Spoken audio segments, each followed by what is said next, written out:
This page is the front cover of a magazine and is heavily focused on The Legend of Zelda, Ocarina of Time, highlighting a strategy hint book for the game and a long interview with Shigeru Miyamoto. The cover also promotes Banjo-Kazooie as a special feature. Other game titles mentioned on the cover include Mario Party, Super Smash Bros., Getter Love, Castlevania, Legacy of Darkness, Pikachu Genki Dechu, Ogre Battle 3, Ganbare Goemon, Nushitsuri 64, and Harvest Moon 64. The magazine issue is dated January 1999 and includes a Zelda and Banjo-Kazooie sticker as a special bonus. This page is an advertisement for the N64 game 64 Ozumo 2, which was released on November 27th for 6,980 yen. The advert emphasizes that the game is back and improved, highlighting its new features. It mentions enhanced power, realism, and events, with a 5-year story mode where players train their own original sumo wrestler to become the ultimate Yokozuna, even experiencing love along the way. The game also allows for battles against wrestlers trained by friends, posing the question of who will create the strongest sumo legend. The next page introduces 64 Ozumo 2, a Nintendo 64 game focusing on authentic sumo wrestling battles and Yokozuna training. The screenshots showcase different aspects of the game. One screenshot shows the Rikishi edit mode, where players can customize their wrestler's face, body type, mawashi color, and shikona, wrestler name. Another screenshot displays in-game sumo matches, highlighting the game's 77 types of techniques and 50 kinds of winning moves. There are also event scenes featuring characters like Hero, who says, "Thank you." The game is also emphasized for its realistic arena announcements and sound effects, which are designed to create an immersive sumo experience. This page is an advertisement for the Nintendo 64 game Monster Rancher. It highlights the game's key feature, the appearance of 500 different types of monsters that players can raise. The advert poses questions about monster evolution, asking if they will evolve in interesting ways, and if they will listen to the player, emphasizing that everything depends on the player's nurturing skills. It mentions that players can raise up to 9 monsters simultaneously, feeding them, sending them on errands, and influencing their varied evolutions based on their training. The challenge of raising obedient monsters is presented as the core gameplay. Players are encouraged to create evolution charts and embark on a treasure hunt within the game. The game is developed by Bottom Up and was released in 1998. Monster Rancher was indeed released internationally on the Nintendo 64. This page is an advertisement for the Nintendo 64 game One Guy Monsters, described as a wish-type evolution breeding game, and the first of its kind on the N64. It was scheduled for release in late November 1998 for 6,980 yen, excluding tax. The screenshots show in-game elements. One screenshot describes visiting a general store to get information and items. Another details a monster's special ability, Angel's Wings, for health recovery when damaged. The last screenshot highlights Shellbow's attack, an electricity-based damage-dealing technique, noting it as cute but strong. The text at the bottom clarifies that the screenshots are from a development build. This page is an advertisement for the Nintendo 64 game Buck Bumble. It highlights the game's intense action and features a cyborg bee protagonist. The advertisement text describes a world of insects polluted by toxic substances, causing them to become violent. Buck, a cyborg bee with powerful combat abilities, is the hero who rises up. The ad emphasizes the exciting gameplay with vivid 3D graphics, realistic insect flight, and over 20 missions with a variety of weapons. It also notes the game's 2-player battle mode and vibration pack support. The game is priced at 6,880 yen, excluding tax, and was released on December 18th. There's also a Bun Bun campaign where purchasers could win prizes like a Game Boy Color, original watch, or original water gun. Published by UBI Soft, it's a new sensation shooting game called Buck Bumble. This page is the contents page of a magazine issue celebrating the release of The Legend of Zelda, Ocarina of Time, featuring a long interview with Shigeru Miyamoto. A special supplement of Zelda and Banjo-Kazooie stickers is included. The contents are broken down into sections including game pages, strategy guides, reader submissions, and gifts. The game page section lists upcoming and new N64 software. Noteworthy titles under new software information are Mario Party, Super Smash Bros., Castlevania 64, Ogre Battle 3, Hey You Pikachu, F1 World Grand Prix, Mystical Ninja starring Goemon 2, and Harvest Moon 64. Coming soon, N64 Soft highlights Legend of the River King 64. Magical Tetris Challenge featuring Mickey, Weetrix, Fighting Cup, and Flying Dragon Stadium. Other sections include strategy information, serialized projects and manga, a reader's page, a present page, and information on Super Famicom and Game Boy games. This page is a release calendar for upcoming N64 games, showcasing titles expected between November and December. Mario Party is highlighted as a new board game experience for the N64, and the magazine suggests fans are eager for N64 RPGs, mentioning Zool and Zelda. It also hints that Miyamoto is working on the next Zelda, and possibly Mario RPG 2. The N64 release schedule includes Magical Tetris Challenge featuring Mickey, scheduled for November 20th, and The Legend of Zelda, Ocarina of Time, set for release on November 21st. Other titles include Weetrix and Newer Fishing 64, both coming on November 27th, alongside Knife Edge. Getter Love is planned for December 4th, and Banjo-Kazooie is listed for December 6th. Flying Dragon Fist Stadium SD version and Pikachu Genki Dechu conclude the listed releases on December 12th. The page provides dates and prices for each game within the specified period. This page presents two N64 game rankings.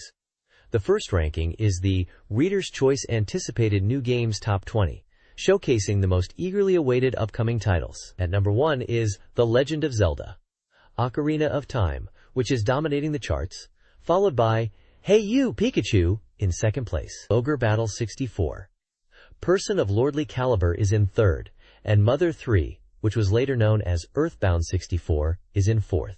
Harvest Moon 64 is fifth, and Mystical Ninja starring Goemon is sixth. Further down the list we see games like Super Mario 642, Winback, Legend of the River King 64, and Paper Mario. Screenshots of Zelda, Pikachu, and Ogre Battle 64 gameplay are shown. The second ranking lists the top 10 selling N64 software. Pokemon Stadium tops this chart, with Diddy Kong Racing in second and Yoshi's Story in third. Other popular titles in this chart include Famista 64, Mario Tennis 64, listed as Let's Smash, Mystical Ninja, starring Goemon again, Mario Kart 64, Super Mario 64, F-Zero X, and GoldenEye 007. A small screenshot of Mario Tennis 64 gameplay is also featured. This page features several rankings related to handheld gaming and magazines. Firstly, it shows a sales ranking for Game Boy Color consoles by color, with clear purple being the most popular. Next, there's a ranking of the top 20 best-selling Game Boy games during the same period. At the top is Dragon Quest Monsters, followed by Pokemon Pikachu and Wario Land 2. Other notable games in the list include Tetris Deluxe and the original Pokemon Red and Green versions. It also mentions that around 800 Game Boy software titles have been released in total.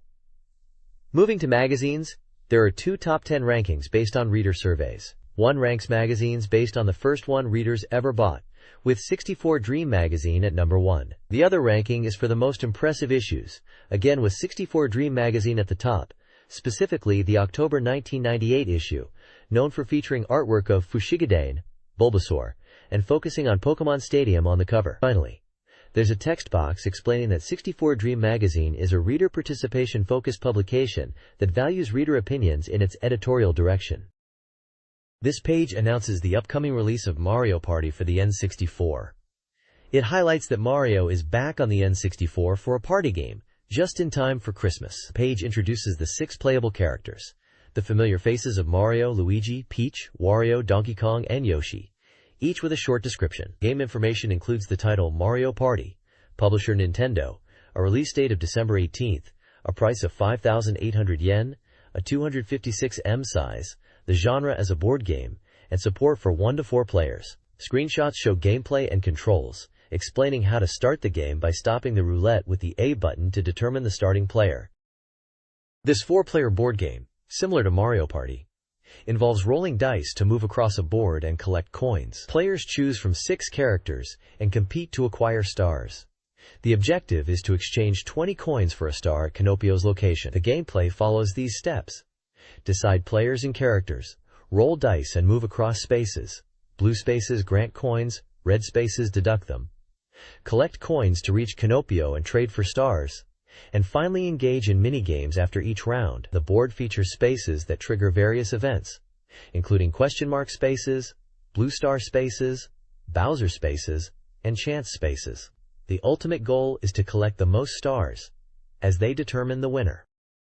This page is focused on the playable stages in what is likely the original Mario Party game. It asks, how many playable stages are there in total?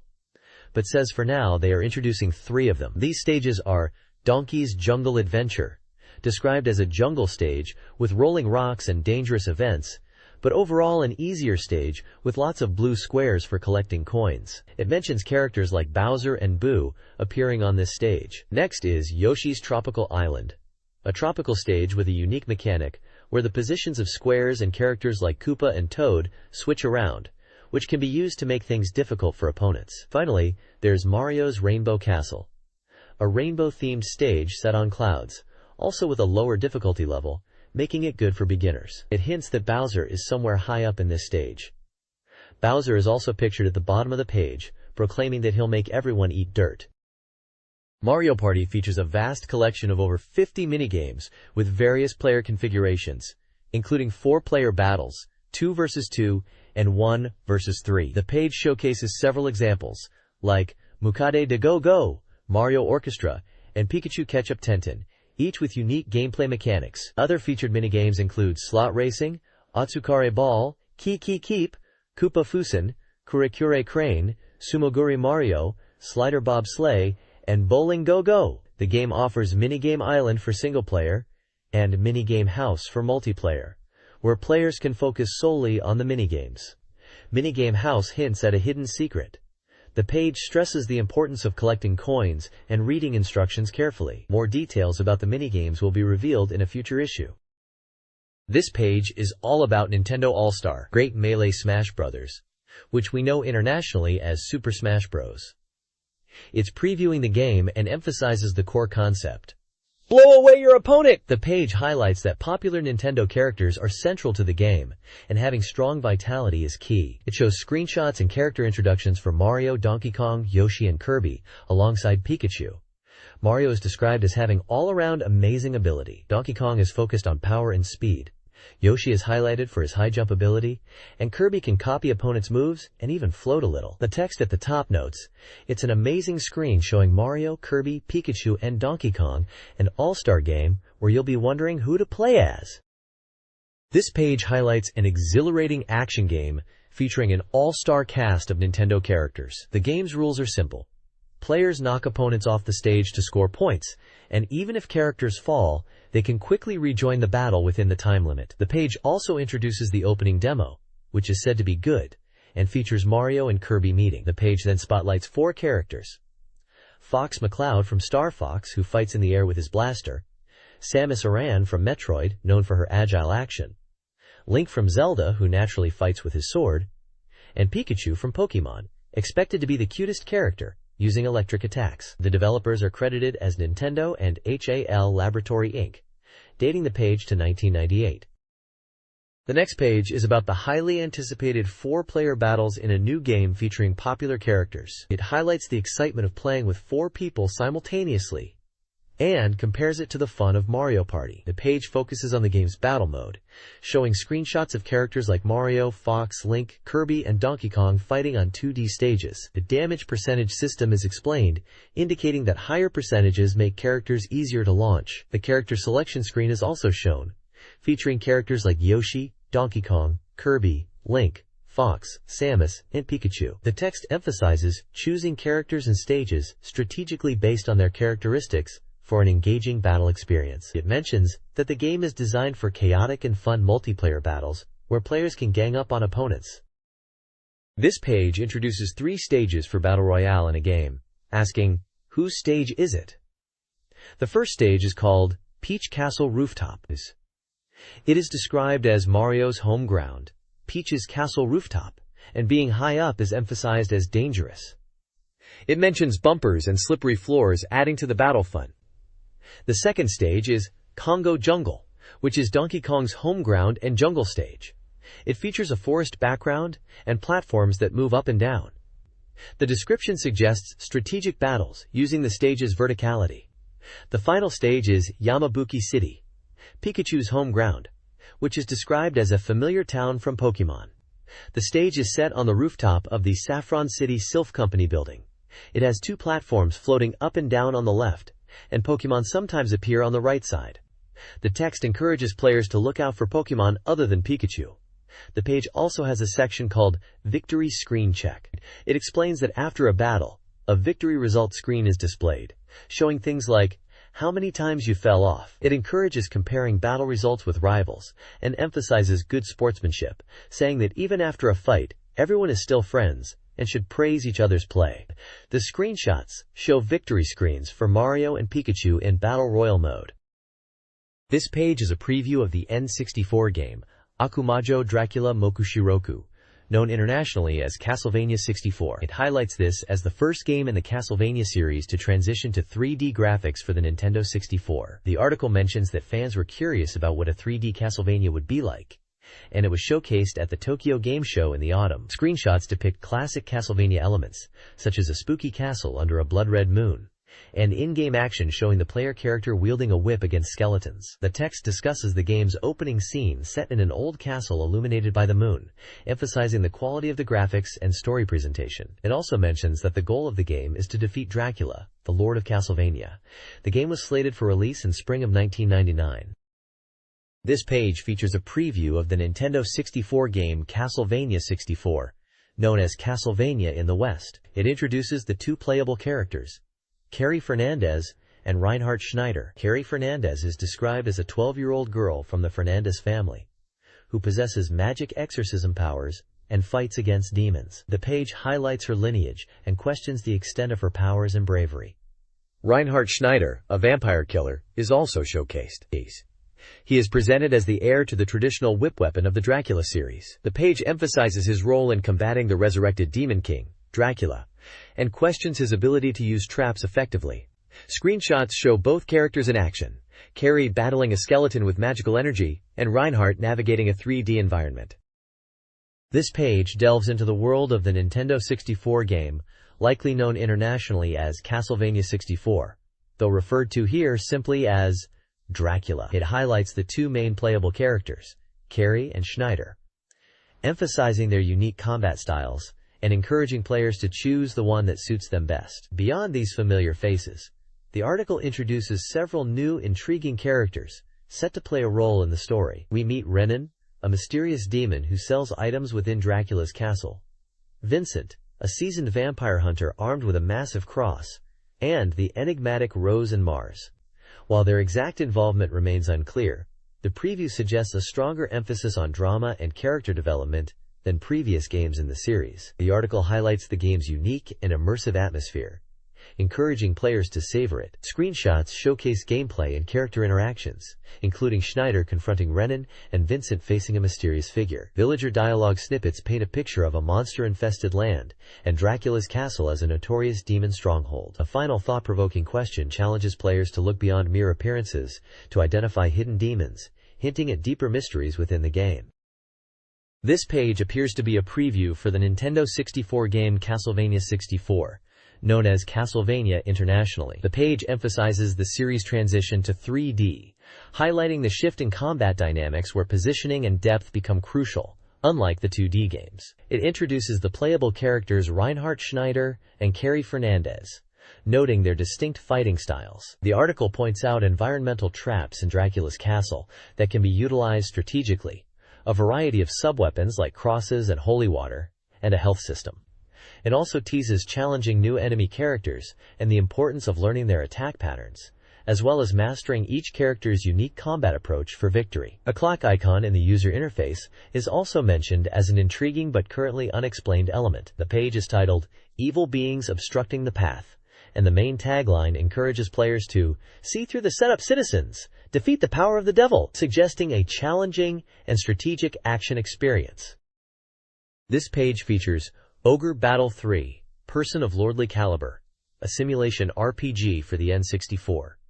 It's Chapter 8, focusing on the game's story. The narrative is set 500 years after the previous ogre battle game in the kingdom of Palatinus, where conflict arises between different peoples over land. The story highlights the era of the Lord of Chaos and a hero who emerges amidst wars and earthquakes. Screenshots showcase the tactical RPG gameplay. Side panels delve into specific plot threads, such as the Highland drama involving the witch Endora and the tragic demise of the Nirdam kingdom due to the influence of the Lotus Church. This page introduces the world of the Palatinus kingdom and its regions. The kingdom is divided into 4 main areas: Central, Western, Eastern, and Southern, each with distinct geographical and climatic features. The Central region boasts fertile plains, while the Western region is a smaller, humid farming area. The Eastern region is mostly highlands, with a harsh climate unsuitable for farming, and the Southern region is mountainous and isolated with a hot, dry climate. The page also details the people of Palatinus kingdom, categorized into 3 groups: the people of gold, the people of blue, and the southern tribes. The people of gold are primarily farmers and livestock herders, making up the majority and the nobility. The people of blue are nomadic warriors known for their fighting skills and distinct braided hairstyles. The southern tribes are a minority group in the south who are depicted as being lower class and culturally less advanced than the other groups within the Palatinus kingdom. Featured characters are King Procas, Magnus, Dionos, and Medes, representing these different people groups within the kingdom. Castle battles in N64 strategy games feature strategically important castles that often house stage bosses. Attacking a castle requires careful planning, outlined in the castle battle flow. Infantry units must destroy the castle gate, a process that involves moving to the gate, starting a countdown, interruptible by enemy interference, and waiting for the destruction to complete. Flying units bypass the gate and walls. The objective is to defeat the enemy within, including the boss in the keep. Unlike towns, capturing a castle doesn't automatically liberate other locations. Castle battles limit unit deployment to 10, compared to 15 in field battles. Screenshots demonstrate the gate destruction steps, from unit approach to entry, after the gate is down. The next page details the structure of castles within a game, outlining different key areas and their functions. It describes the keep as the location of the stage boss and the final objective, similar to the castle on the field map. The castle walls are thick and designed to block ground units, only passable by flying units. The own army base serves as a simple deployment point for the player's units in castle battles, with tents for staging and its capture leading to defeat. Inside the castle walls are the middle and inner bailies, featuring warehouses and residences that obstruct ground unit movement, requiring careful route planning. The castle gate connects the exterior and interior, being destructible by ground units and acting as the sole entry point for non-flying units. Lastly, the park within the castle serves as a recovery area where units can rest and recover fatigue, acting as a recovery point, although absent in town battles. The next page introduces the undead class change system in what is likely Ogre Battle 64. Person of lordly caliber. It details a unique class change system where characters can transform into undead forms after death, unlike typical class changes in other games. The page showcases 4 character types: human, zombie, skeleton, and ghost. The page explains that typical class changes are achieved through experience gained in battles, allowing for various class advancements. However, the undead class change is triggered by character death. A section highlights the strengths and weaknesses of undead, mentioning they are essentially not dead and can automatically revive after a certain time in battle, but are vulnerable to holy attacks which can eliminate them permanently. Focusing on zombies as an example, the page describes them as resurrected corpses. It shows a stat block with categories like HP, STG, VIT, etc., and details their equipment as ragged clothes, and attack types like bite, in front, middle, and rear positions with different attack counts. The zombie classification is listed as human reincarnation type, S size, male or female gender, wetland type movement, and no confrontation. The page also includes before and after screenshots showing a character named Shady transforming into a zombie, demonstrating the visual change during class change. The next page introduces 2 characters, the skeleton and the ghost. Likely from a strategy RPG, the skeleton class changes from zombie when it receives fire-based magic in battle. It's described as stronger than a zombie with higher attack power and combat abilities. Its equipment is listed as ragged clothes and halberd hammer, and its attacks are hit, with varying counts for front, middle, and rear positions. The Ghost, on the other hand, class changes from skeleton when it receives wind and fire-based combined magic. It's depicted as a spirit of a warrior with no body, excelling in magic. Its equipment is ragged clothes, and it uses support magic as an attack in all positions. The page includes before and after screenshots showing the in-game class changes for both characters and highlighting how they visually transform. The text also mentions that skeletons are of human lineage, S size, and can be male or female with grassland-type movement. Ghosts are also human lineage, S size, male or female, but with flying-type movement. This page is focused on the Nintendo 64 game. Hey You, Pikachu! It announces that the release date has finally been decided for Christmas, which is thanks to the hard work of the development staff, and it will be a great Christmas present. The page highlights the included microphone controller attachment required to play the game. The game is about becoming friends with Pikachu. Initially, you'll meet Wild Pikachu. You start communicating with Pikachu, and as you become better friends, Pikachu might even visit your house to play. As you deepen your friendship, new locations and adventures become available. The screenshots show various scenes of interacting with Pikachu in different environments, like a forest, a house, and map screens. This page is all about having fun with Pikachu in a Jingle Bell-themed setting.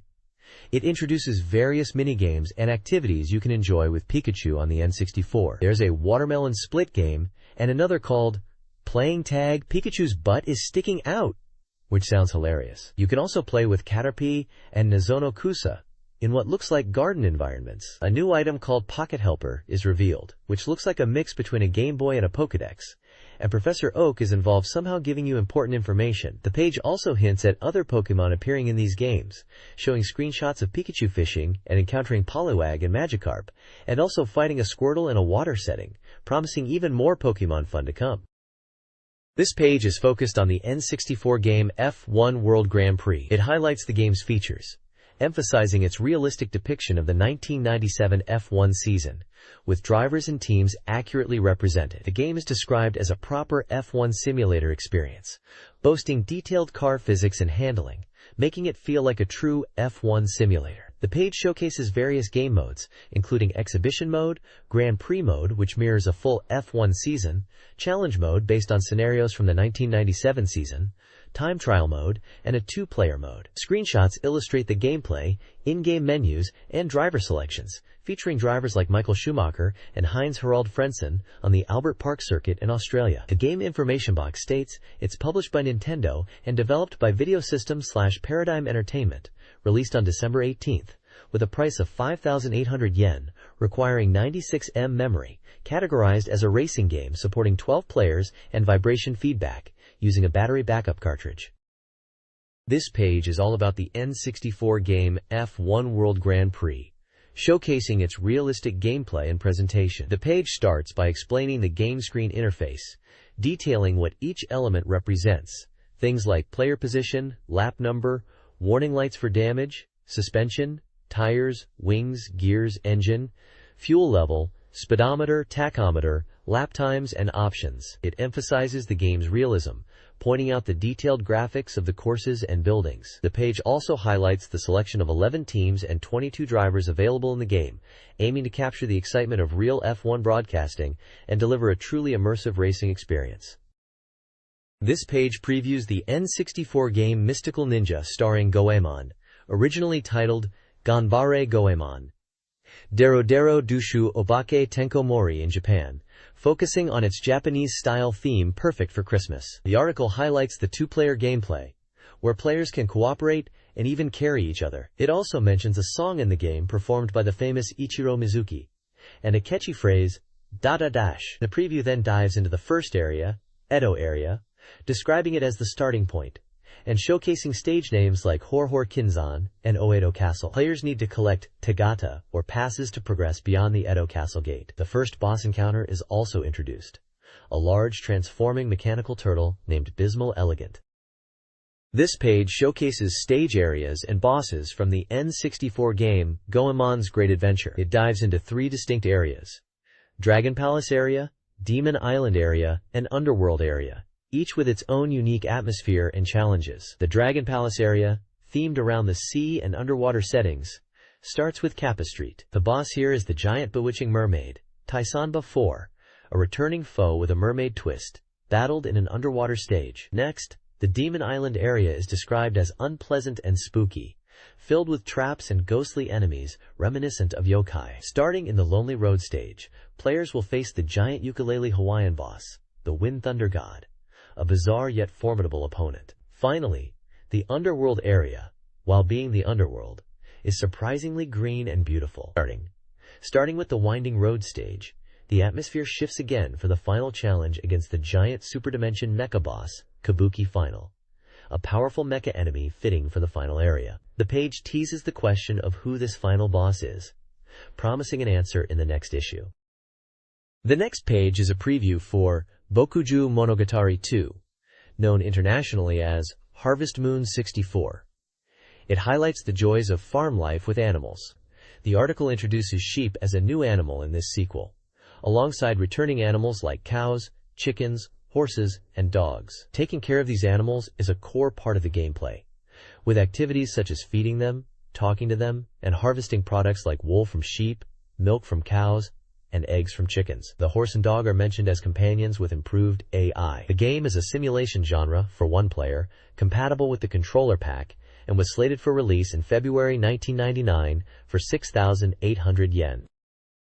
This page is about Bokuju Monogatari 2, known as Harvest Moon 64 in English, and it's a guide on how to farm in the game. It explains the 4 basic steps of growing eggplant, from tilling the field with a hoe, sowing seeds, watering, and finally harvesting the delicious eggplants. The page also offers gameplay tips, emphasizing that money is scarce at the beginning, so players should focus on fast-growing turnips. It mentions that tools like hoes and watering cans initially work slowly, one square at a time, but they can be upgraded to work more efficiently as you level up your farming skills. The article also mentions that seeds for plants can be bought at the flower shop in Flower Bud Village. There's a list of different vegetables with their characteristics and prices. Turnips and potatoes are priced at 200 G each.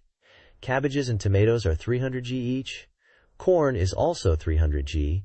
Eggplants are 300 G. And pasture grass is 500 G. Moondrop grass is 300 G and mentioned as a good gift item. There's also a section called Master's Advice, featuring the protagonist's father figure, and this month's ranch illustration showcasing fan art submissions. This page introduces Zool, Legend of the Monster User, an upcoming RPG for the N64 by Imagineer, slated for release in December 1998. His pick. It's being touted as potentially the first full-fledged RPG on the N64. The game promises a full 3D world, with battles happening automatically, letting players focus on collecting monsters and unraveling mysteries. It's aiming to be accessible to both RPG newcomers and veterans. Screenshots show locations like a children's house and a forest area. We are introduced to the main character Leo, a brave and kind 10-year-old boy. His companions are Schutz, an 18-year-old who acts as a leader for a group of children, Caroline, a 17-year-old acting as a mother figure, and Joyce, another 10-year-old boy who is often arguing with Leo. The game is described as an RPG for one player, supporting the controller pack, and priced at 6,800 yen. The next page introduces the story of a game featuring a magical creature named Barney. The story starts with a boy named Leo meeting Barney in a forest and becoming friends. However, Barney is captured by Matt and Mitt, who are working for a wealthy demon collector named Roche. The screenshots show scenes from the game, including dialogues and gameplay. One scene shows Captain, who asks Leo to catch a watermelon thief. The story progresses to Leo attempting to rescue Barney from Roche's mansion after he is kidnapped. The game seems to be an RPG with exploration and battle elements. This page is a preview for the N64 game Bakushu Jinsei 64, Meze, Resort O, a board game where players aim to become a resort king. The article mentions it was showcased at the Tokyo Game Show in October. It notes there are 7 courses in total, and long courses can take 23 hours to complete. The screenshots illustrate various gameplay scenarios such as character selection, dice rolling, and property acquisition within the resort setting. The bottom of the page shows character portraits of the 4 playable characters in the game. The article suggests the game is playable by 1 to 4 players and is compatible with the controller pack. This page introduces a resort building simulation board game for the N64, titled King of Resort, Nashat Resort Ukoku, which was only released in Japan. The game focuses on creating a resort town in the countryside and emphasizes its fun and unpredictable events. Unique characters are highlighted, such as the king who gives money, the star who increases popularity, the sneaky con artist, the popularity-decreasing cockroach, the helpful builder, and the destructive giant monster, each influencing the game in different ways. 2 game modes are available: a 4-player VS mode and a single-player tournament mode where you compete against 15 computer players. Variety squares add strategic depth, like the weapon shop where you can buy traps, such as bananas, and the tax office that takes a cut of your money. Other squares like the shop, bank, and securities exchange provide different in-game events and bonuses. This page is a special report continuing from last month's coverage, focusing on the upcoming Neon Genesis Evangelion game for the Nintendo 64. It seems to be a preview of the game, highlighting the appearance of the Fourth Angel, Shamshell. The game is described as a mission-clear type action game, compatible with the Rumble Pack, and published by Bandai and Gainax, with a planned spring 1999 release. The article mentions Mission 2, the Unringing Phone, and briefly describes the TV series events around the Fourth Angel and Shamshell battle, stating it occurs 3 weeks after the battle with Sakiel. The page is excited about the game, and humorously implies everyone should get an N64 to play it. This page is focused on an Evangelion game, showcasing a stage that is faithful to the original anime series. The stage is set in New Tokyo 3, and recreates iconic scenes, including the mountain area from the 3rd episode. The game accurately portrays EVA Unit 01's weaponry, highlighting the progressive knife and mentioning the possibility of using the pallet rifle depending on the scenario. Details like the shoulder hatch opening to deploy the knife are emphasized. Gameplay features such as communication windows displaying messages from Nerve headquarters during battles, and the pilot's changing facial expressions to reflect the EVA's condition are also pointed out as noteworthy elements. The page concludes with a section showing fan submissions of Evangelion illustrations, indicating the popularity of the franchise. This page is a preview for Doraemon 2, Nobita and the Light of the Gods, an action-adventure game for the N64. It details the game's story introduction, where Nobita awakens alone in a forest and needs to find his friends Gion and Tsuneo. They are exploring a strange world after finding a mysterious crystal and are separated from Doraemon. The preview highlights gameplay aspects like finding companions such as Shizuka and the new character named Kayoru, and the challenge of Doraemon going missing, requiring Nobita to communicate with villagers who speak an unintelligible language, hinting at puzzle solving using Doraemon's gadgets. The game is described as set in a world of ancient mythology, with screenshots showcasing the game's 3D graphics and gameplay scenarios like Nobita interacting with other characters and exploring environments. The game is slated for release in December 1998 and will retail for 6,800 yen. It supports the Rumble Pack. This page is a preview of the N64 game Winback, Covert Operations. It highlights the game's development being at 80% complete and details the elevator stage, emphasizing the need to secure and infiltrate while facing enemy soldiers. The story revolves around infiltrating a control center held by the terrorist group Crying Sheep and rescuing SCAT members. The game will require players to use a high-speed elevator to reach a control room deep underground, facing various troubles along the way. The page showcases in-game screenshots and character dialogue, featuring characters like Ryan, Jake, and Layla. It introduces 2 new pieces of equipment: the silencer, which reduces gun sound for stealth, and the rushlight, a powerful directional light for illuminating targets in the game. Finally, it introduces Lisa Roberts, a member of the anti-terrorist special forces team SCAT, and a key heroine in the game, responsible for operations planning.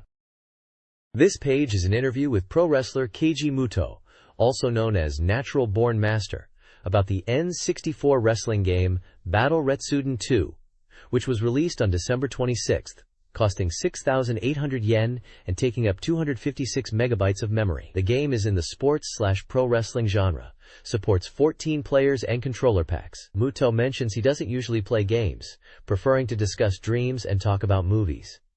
He enjoys movie storyboards and filmmaking itself. He was asked about the realism of wrestling games, and mentions that the game has improved and feels closer to real wrestling. He points out that the camera angles can be adjusted in the game, which is a good feature. When asked about his signature move, he mentions the moonsault and emphasizes its importance. He provides a message to players asking them to choose him if they are selecting characters, and that his in-ring charisma is his biggest appeal. He jokes about wrestling games becoming too realistic, as then wrestlers would have to work even harder to outdo them. The page features screenshots of the game's Wrestler Select screen, gameplay, and photos of Muto interacting with the game and magazine staff, including humorous shots of him being playfully attacked while playing. There's also a section showing the staff playing pranks on Muto during the photoshoot, highlighting the fun atmosphere. This page is about the N64 game Snowspeeder, a winter sports game where you can play as either skis or snowboard. It highlights the various game modes available. The game modes explained are Championship, where you compete against 3 computer players, Time Attack, where you aim for the fastest time, and 2P Battle, for 2-player versus play. Further modes available include Freeride, Slalom, and Giant Slalom. Freeride is described as the main mode, with branching paths to race through. Slalom involves racing through poles, with time bonuses for success and penalties for failure. Giant Slalom is similar to Slalom but with wider pole placements.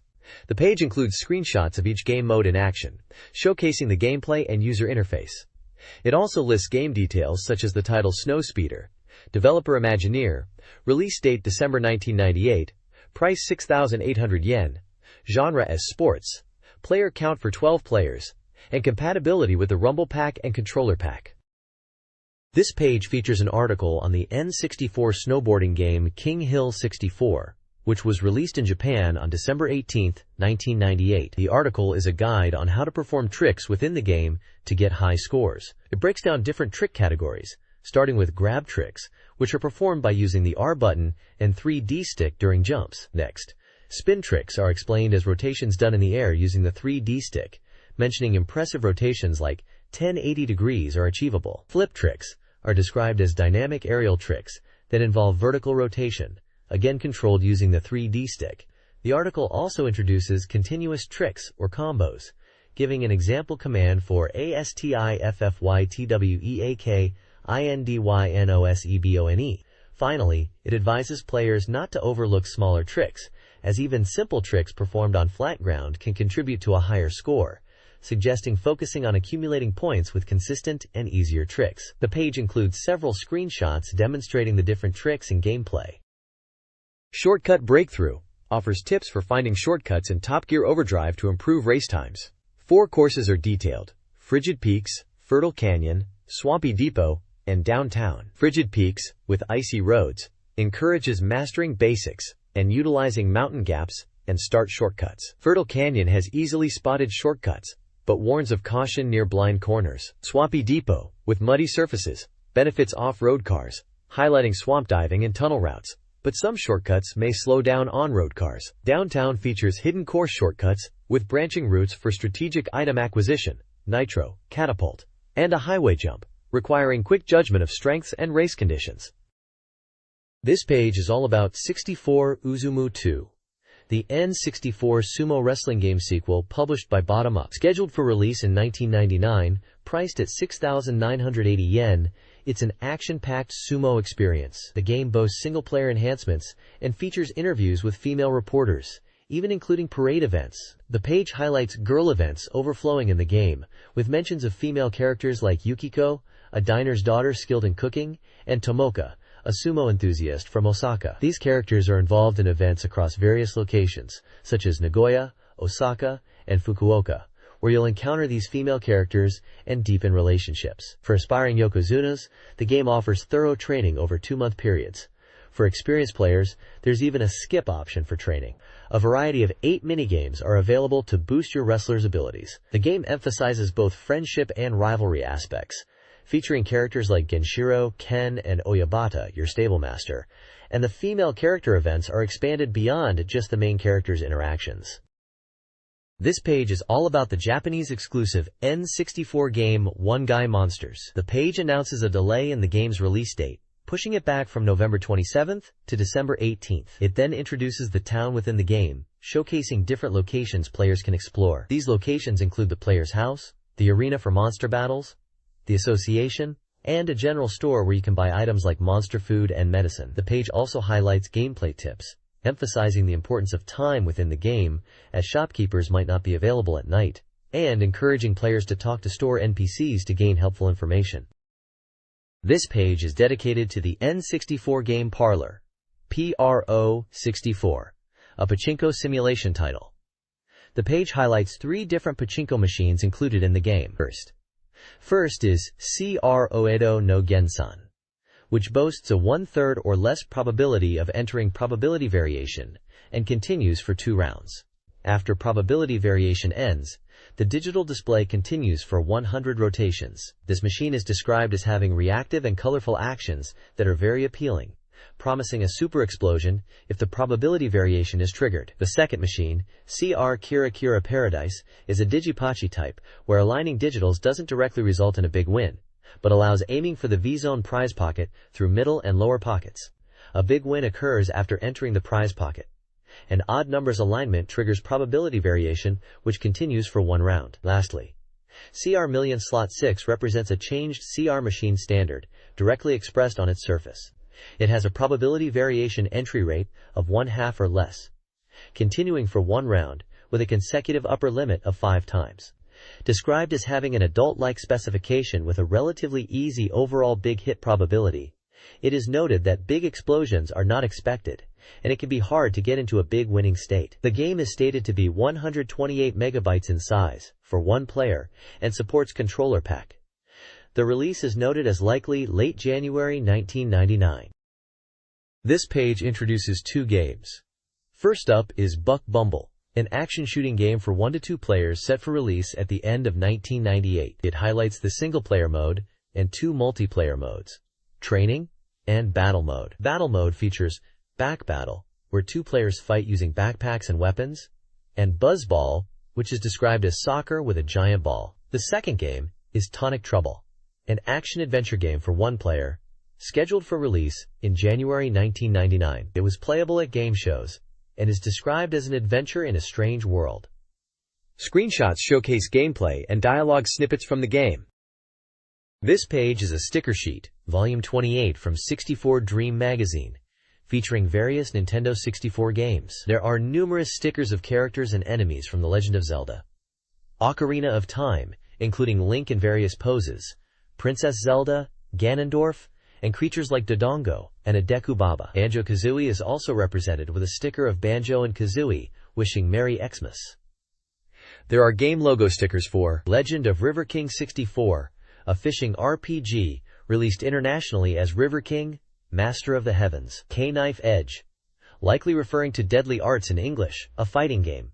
Quote, Weetrix, a puzzle game released internationally. Pikachu, Genki Daichu, which translates to Pikachu's Lively Adventure, and is likely a mini-game collection featuring Pikachu, never released internationally. Getter Love, Sharenga Renai Party Game, a dating sim party game, never released internationally. Hiryu no Ken Stadium SD version, which translates to Fist of the Flying Dragon Stadium SD version, a fighting game in the Hiryu no Ken series, never released internationally. Magical Tetris Challenge, featuring Mickey, a puzzle game released internationally as Magical Tetris Challenge. There are also stickers designed to label controller packs and game cartridges. The text at the top right mentions, "This month also Zelda and Banjo too." This page is almost entirely blank, a plain cream-colored page with just a thin vertical strip of text on the very right edge of the page. It's very minimal and contains only Japanese text in this small strip on the side, suggesting it is an introductory page or a contents page of the magazine. The next page is an advertisement for The Legend of Zelda, Ocarina of Time on Nintendo 64, announcing its Japanese release on November 21st for 6,800 yen. The advert highlights the game as a 1-player 3D action RPG with vibration pack and backup function compatibility. The imagery features prominent artwork of Link on horseback facing enemies, alongside screenshots of gameplay.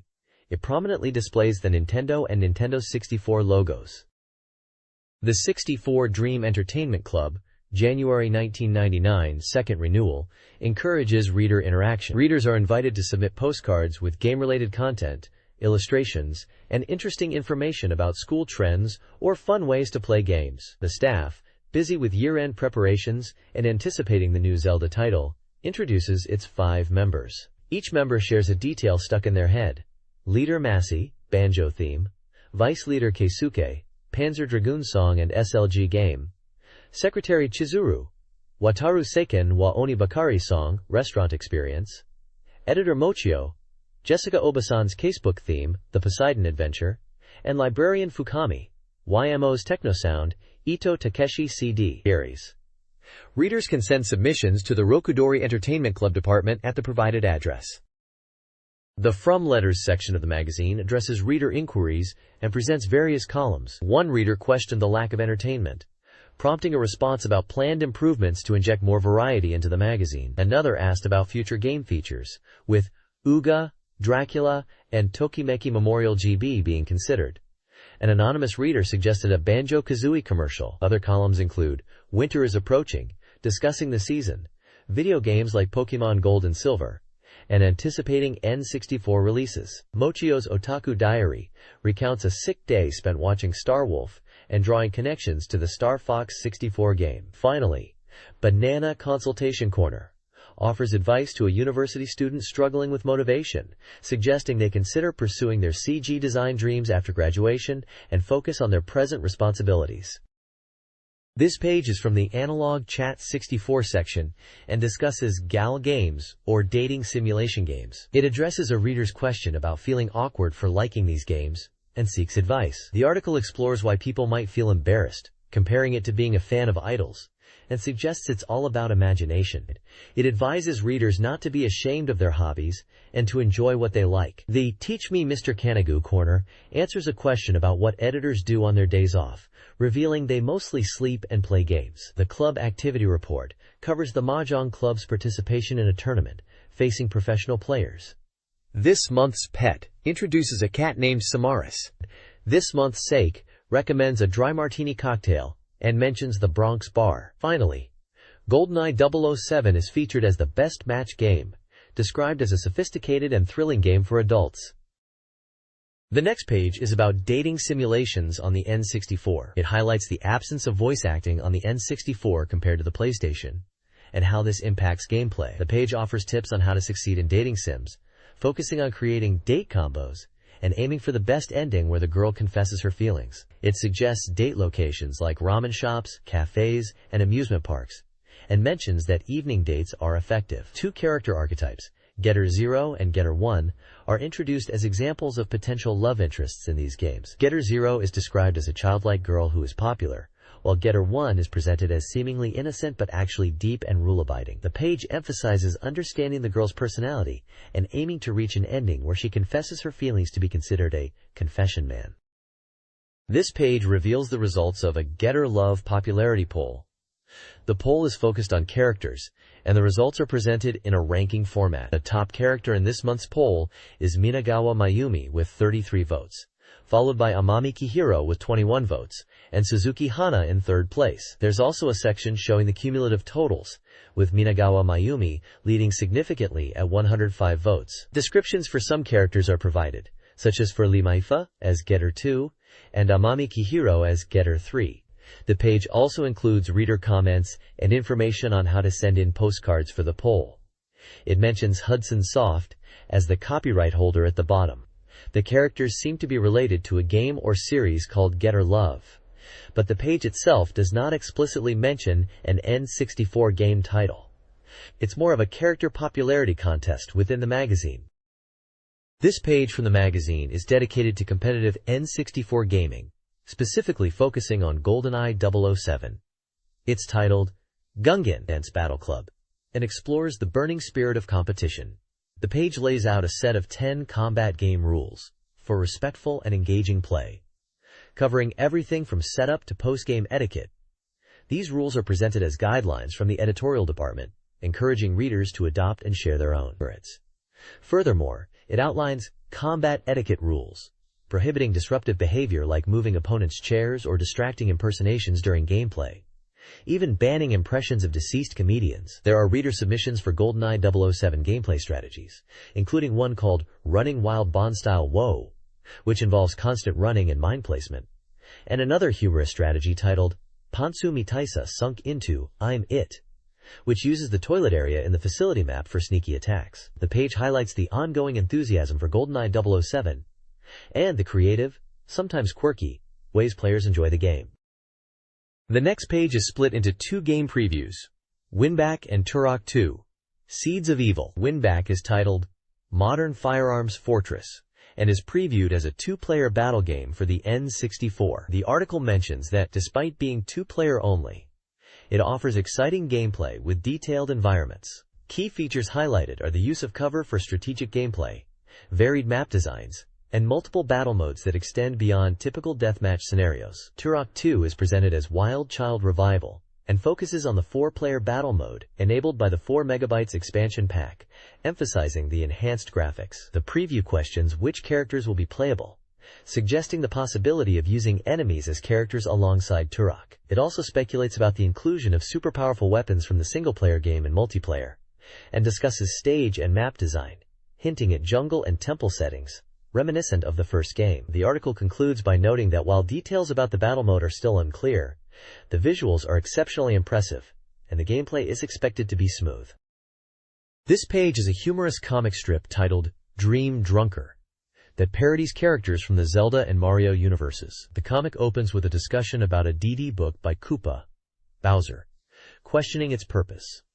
Link is shown practicing his ocarina, much to Bowser's amusement, who remarks on Link's constant practicing. Zelda is also present and seems friendly with Bowser, despite him being a villain in the Mario games. Later, Zelda writes a letter to Mr. Mustache, presumably Mario, explaining that Link has been troubled by a bad Kame, Turtle's Koopa, likely referring to Bowser. She requests Mario to come and deal with the bad Kame, so they can be included in Zelda's legend.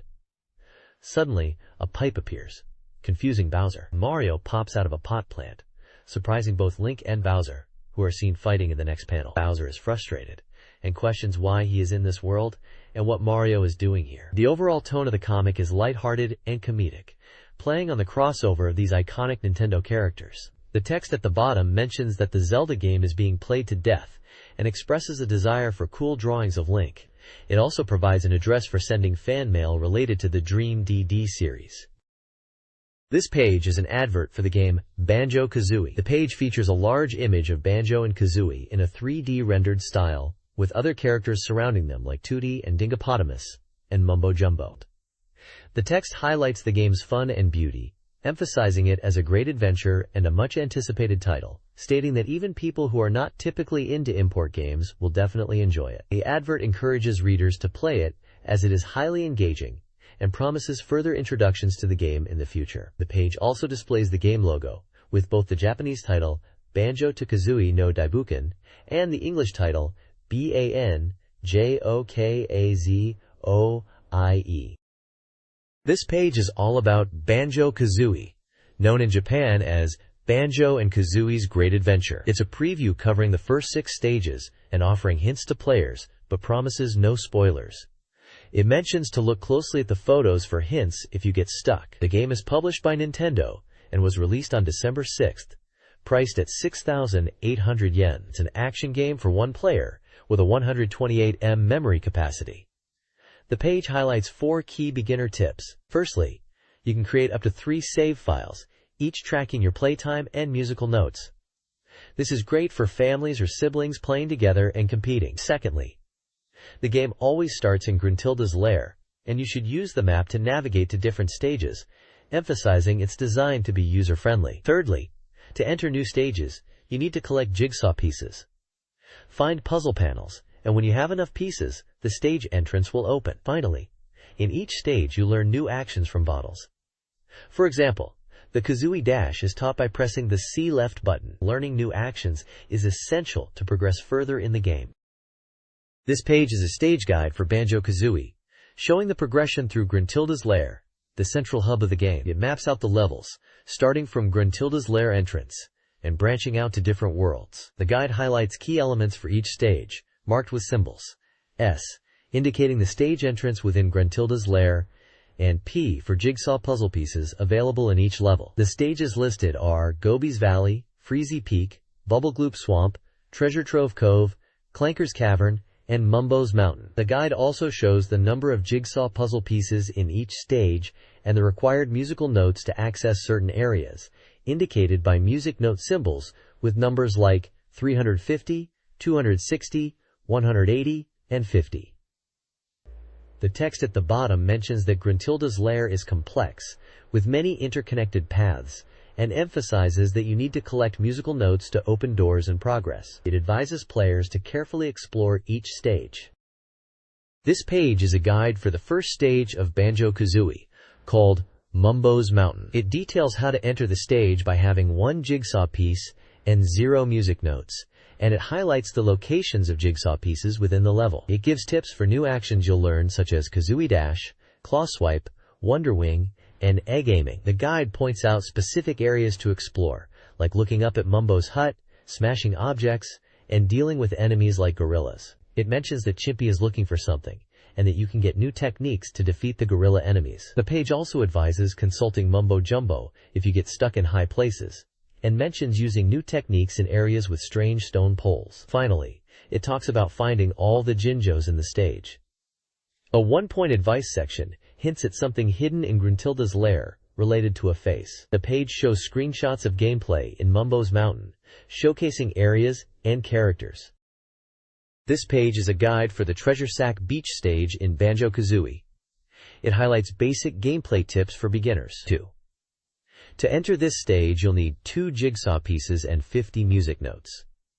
The guide covers 10 key objectives or points in the level. It starts with defeating a giant nipper enemy, using jump attacks, and solving a barrel puzzle by talking to nearby characters for hints. It then introduces a new jump ability and guides players to use it for platforming and reaching higher areas, including diving into water located in high places. The guide advises listening to Captain Blubber's worries, locating a jigsaw panel by using the Kazooie Dash to climb, and finding a treasure chest that requires flying to reach. It also suggests exploring even higher places for more secrets, and flying through platforms in a specific order. Finally, it points out there are 5 Jinjos to find on this stage. A newly learned action called Shock Jump, which allows you to flap and fly in the sky, is highlighted. The jigsaw panel is located in an area you can climb using the Kazooie Dash. The stage entrance is found deeper inside the stage, within a large treasure chest. The item data section shows you can collect golden feathers, red feathers, honeycombs, and eggs, though you start with 0 eggs in this stage. Lastly, it mentions something near the lighthouse like Gruntilda's face that can be smashed. This page is a guide for the Clanker's Cavern stage in Banjo-Kazooie. It explains that the stage is mostly underwater and requires good timing for breathing and using quick turns with the R button. To enter the stage, you'll need 5 jigsaw pieces and 50 musical notes. The guide gives 10 hints, including navigating underwater passages, using the R button to swim faster, diving deep, riding on Clanker when he floats, climbing on Clanker's tail, and exploring further to find Bottles the Mole. It also mentions a new action called Wonder Wing that you can learn in this stage and warns about enemies. The guide also highlights the location of a jigsaw panel and mentions finding Jinjos, specifically 5 Jinjos, in this stage. It is a section called One Point Advice, Found Gruntilda's Panel, that hints at finding Gruntilda's panel in Clanker's mouth by stomping on a switch. This page is a game guide for a stage called Buku Geico Swamp, from the Nintendo 64 game Banjo-Kazooie.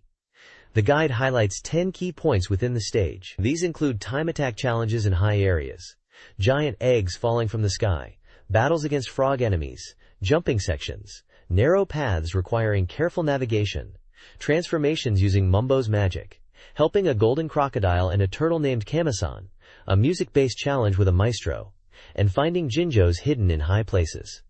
The page also provides information about entering the stage, which requires 7 jigsaw pieces and 180 musical notes, details on finding Grunty's puzzle panels, learning a new action called Long-Legged Boots, and item data.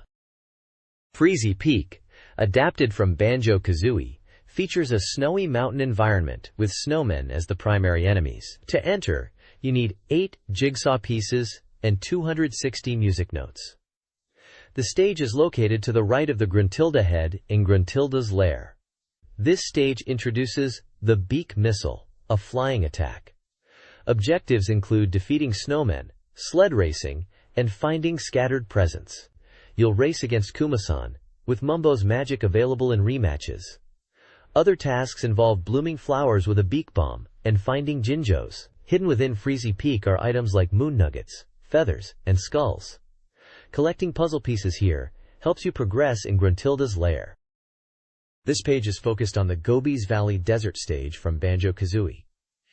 It describes 10 hints or objectives for players within this stage. The page highlights various aspects of the stage, including 1. Flying around. Instructs players to find a flying pad to reach a certain location. 2. Sphinx quiz. Mentions a Sphinx character and hints at a puzzle or question to solve. Quote. 3. Puzzle in the pyramid. Refers to a puzzle within a pyramid structure. Quote. Flying again. Indicates more flying segments using hoops. 5. Time attack. Introduces a time attack challenge within a limited time frame. 6. Smalens. Highlights a smaller Sphinx and hints at another puzzle or task. 7. Camel in the desert. Asks about the location of a camel in the desert. 8. 9. First item. Mentions an item encountered early in the stage and suggests helping someone. 9. State. Defeating enemies in quicksand. Describes defeating enemies in quicksand to obtain puzzle pieces. 10. State. Jinjo. States that Jinjo is also in this hot location, specifically 5 of them. The page also details Jigsaw puzzle location, found in a lava field. Stage. Stage entrance. Accessible from an area with pots. New action. Turbo shoes are introduced as a helpful new action. Items. Mentions items like eggs, feathers, and Mumbo's skull. Screenshots on the page show gameplay within Gobi's Valley, including Banjo and Kazooie exploring desert environments, pyramids, and interacting with characters and puzzles. The text emphasizes timing actions and suggests exploring the pyramid maze to find a puzzle piece.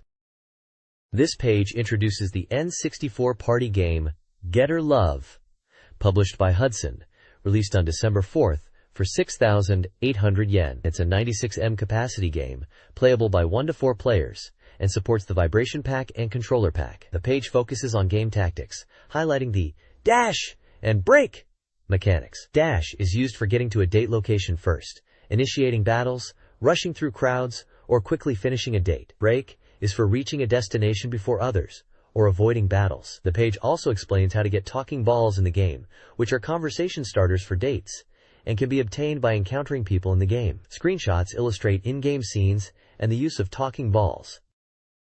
This page is all about Getter Love, MeChain, a dating sim game for the N64 that was only released in Japan. The page is titled Back Gearo and encourages players to trigger in-game events to create memories. It mentions that events happen when you use event cards like the C-Date card or Shrine card and visit locations mentioned in the news, and also if you date girls in their preferred locations and raise parameters.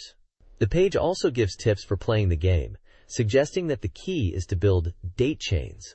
It explains that selecting the correct responses in conversations and using topic balls that the girl likes will lead to more engaging dates and love me chain situations. It highlights that presents are also important for raising love points, suggesting giving the girls things they want, even rare items, but advises against giving presents from other girls. There are screenshots showing in-game dialogues and the dating interface, including locations like the library. The page concludes with a lesson titled Immortal Getter Love, featuring a girl crying tears of joy, emphasizing the emotional depth of the game.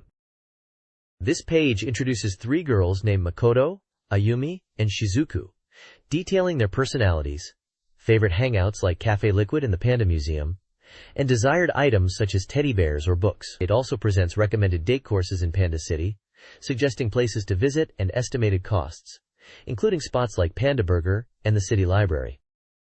This page is all about recommended date courses, and it profiles 3 girls, Ito Natsuki, Amami Kiro, and Tsuduki Hana, discussing their preferences for dates. For each girl, it lists their favorite place, what I want now, and who are your friends. The recommended date courses feature locations like Ito Mart, Panda Department Store, Panda Amusement Game Corner, Panda Burger, and Panda Park, suggesting a recurring panda theme throughout these date ideas. The date courses themselves involve activities such as shopping, karaoke, going to a game corner, visiting a CD, and bookstore, cafes, and parks, with estimated budgets listed for each suggested date. It seems to be presenting date ideas suitable for different personalities and tastes, possibly inspired by or aimed at players of dating simulation or romance-style games, even if no specific N64 titles are directly mentioned on this page. This page introduces several characters. Lily Meifa, a kind student from China who likes cool types and recommends a date course around the high school area, including a game corner and a Chinese restaurant.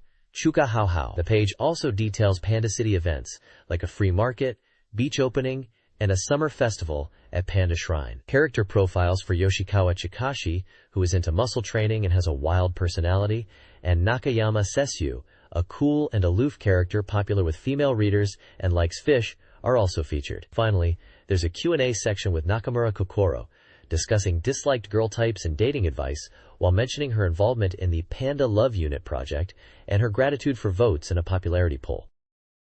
This page features a humorous character introduction of Raiko, a caricature with exaggerated features and a materialistic, aggressive personality. It then introduces members of the Panda Love Unit from Panda High School Youth White Paper, listing their names and short descriptions. The page also includes a Get Her Love CD situation report with enthusiastic messages from 7 people, presumably the Panda Love Unit members. Finally, it announces a Get Her Love Panda Love Unit Christmas concert at the Meguro Citizens Center Hall on December 24th, with details on the date, time, location, and ticket application process, with a mention of popular vote results on page 59. This page is an advertisement for Dreamcast Press, a monthly magazine that focuses on the Dreamcast console, proclaiming to fully convey the appeal of the Dreamcast. It announces its new issue is on sale for 510 yen and released on the 8th of each month. The advert highlights 2 main features. The first is Network Dreamers and Dreamcast's online services, and the second feature welcomes the changed Sega and explores how distributors and users view the new Sega. There is a present campaign for a limited edition Sonic Adventure telephone card for 200 people. It promotes 5 launch titles being thoroughly introduced: Virtua Fighter 3 TB, Sega 2, Godzilla Generations, Pen Pen Triathlon, and July. It also lists upcoming titles to be fully covered, including Sonic Adventure, Blue Stinger, Kishin World Evolution, Incoming, The Final Conflict, and Monaco Grand Prix Racing Simulation 2. This page features the Death Hermit's N64 Classroom Q&A section, answering reader questions about the N64 and Game Boy Color. One question asks about cartridge capacity, pondering if unlimited capacity would lead to bigger and more expensive cartridges. The response clarifies that large capacity ROMs do exist, and bigger ROMs would affect size and price, referencing 64 megabytes ROMs and mentioning Zelda, Ocarina of Time, suggesting it may use even larger ROM configurations. Another question is about the N64's color display capabilities, with the answer explaining its hardware potential of billions of colors, but typical output around 2 million, noting software limitations might mean fewer colors in practice, perhaps even around 43. The section then considers a Game Boy Color TV tuner, suggesting Nintendo is unlikely to release one, because portable TVs are more practical and cheaper, citing design and color display limitations of the GBC and its 56 colors. Finally, wireless battles for Game Boy Color are discussed. Infrared is deemed appropriate for data transfer, but not ideal for real-time competitive gaming, where wired connections are better. However, infrared might suffice for slower-paced games like card games. This page features an article titled Pikachu Car for 10 People Present, Story from America, which discusses the popularity of Pokemon in America. It talks about the release of Pokemon in America and a demonstration event using Pikachu cars. The author expresses surprise at the popularity and strong sales of Pokemon games, even exceeding initial predictions. The article mentions that the Pikachu car is based on a Volkswagen Beetle and was used as part of a promotion where 10 cars were given away. It also mentions that even though the game was expected to not sell well initially in America, it became a huge hit. The author reflects on their own sales predictions being wrong, mentioning games like Dragon Quest and Star Fox 64 as examples where their initial sales expectations differed from the actual success. The page also includes a section about Halloween on October 31st, and mentions children coming for candy and the popularity of Banjo-Kazooie and the Pocket Camera as items being sold in American supermarkets, noting that N64 game bundles and the pocket camera/printer set were being sold. A photo shows the Pikachu car, and another photo shows a plate of food, described as Caribbean Cayman cuisine conch fritters. This page is about the Rokuyan Avenue shopping street in 64Dream magazine, focusing on game sales and popular titles. The page highlights the big sale of the Game Boy Color, which launched on October 21st and quickly sold out. Pre-orders are being taken for Pokemon Card GB, Pokemon trading card game, with a release date of December 18th. The article mentions that popular Nintendo products are often sold out, suggesting checking department stores and toy stores that carry Nintendo items. It also talks about bargain software available in Akihabara during autumn, mentioning titles like Let's Smash GT, F-Zero X Expansion Kit, and a game priced at 5,800 yen, and another at 5,680 yen, and a game called Igikun no Bura Bura Poyon, which is reduced to 1,980 yen. The I'm Buying This section recommends 5 Nintendo software titles including The Legend of Zelda, Ocarina of Time, Tetris, Banjo-Kazooie, Hey You Pikachu, and The Legend of Zelda, Link's Awakening. The page also includes a hardware price list for various consoles, like the Nintendo 64, Game Boy Color, and PlayStation, and features screenshots from a Game Boy Color puzzle game and an unidentified Nintendo 64 game.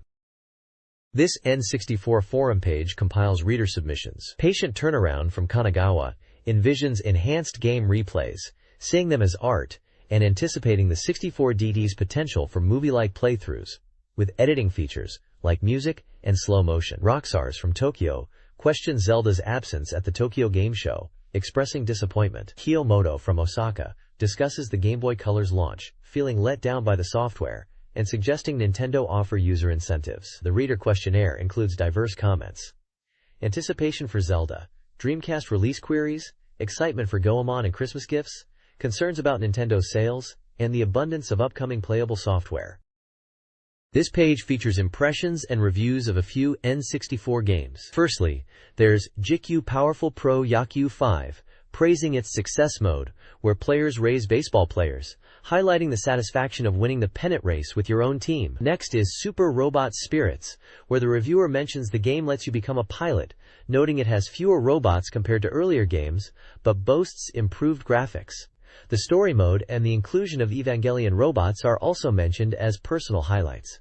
Finally, there's Let's Smash, described as the first N64 tennis game. It's noted for its enjoyable bunny girl cosplay element, featuring items inspired by anime like Dragon Ball, Sailor Moon, and Evangelion, making tennis more fun through the cosplay aspect. The review points out that the 3D stick controls enhance the game's sense of realism. This article recommends several upcoming and released N64 games.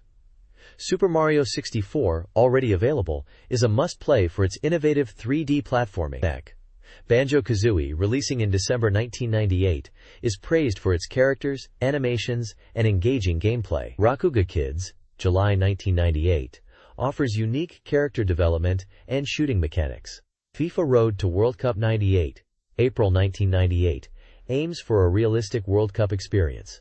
GameCube Powerful Pro Yaku 5, March 1998, offers a deep baseball simulation. GoldenEye 007, August 1997, is a lauded spy-themed first-person shooter. Star Fox 64, April 1997, delivers thrilling shooting action with an SHT system.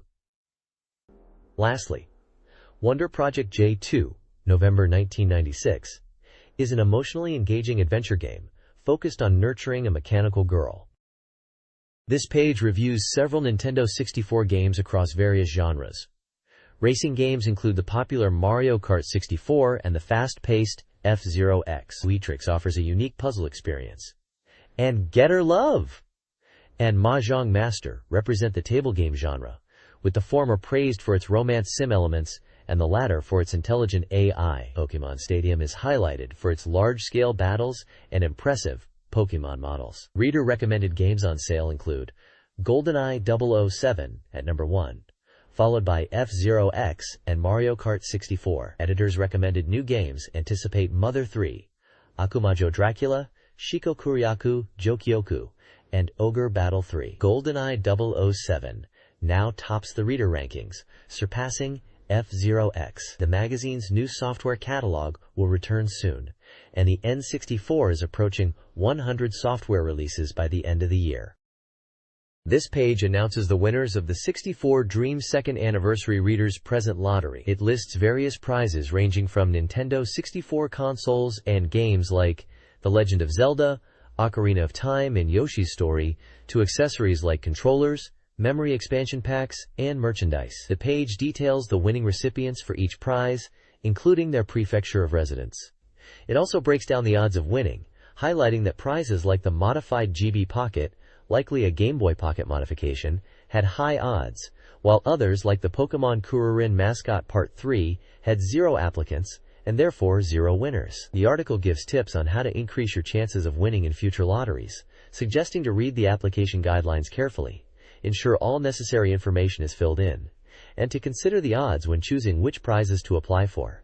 It mentions the average winning odds for this lottery were 13.3 times, emphasizing that applying is worthwhile, especially as postage is inexpensive.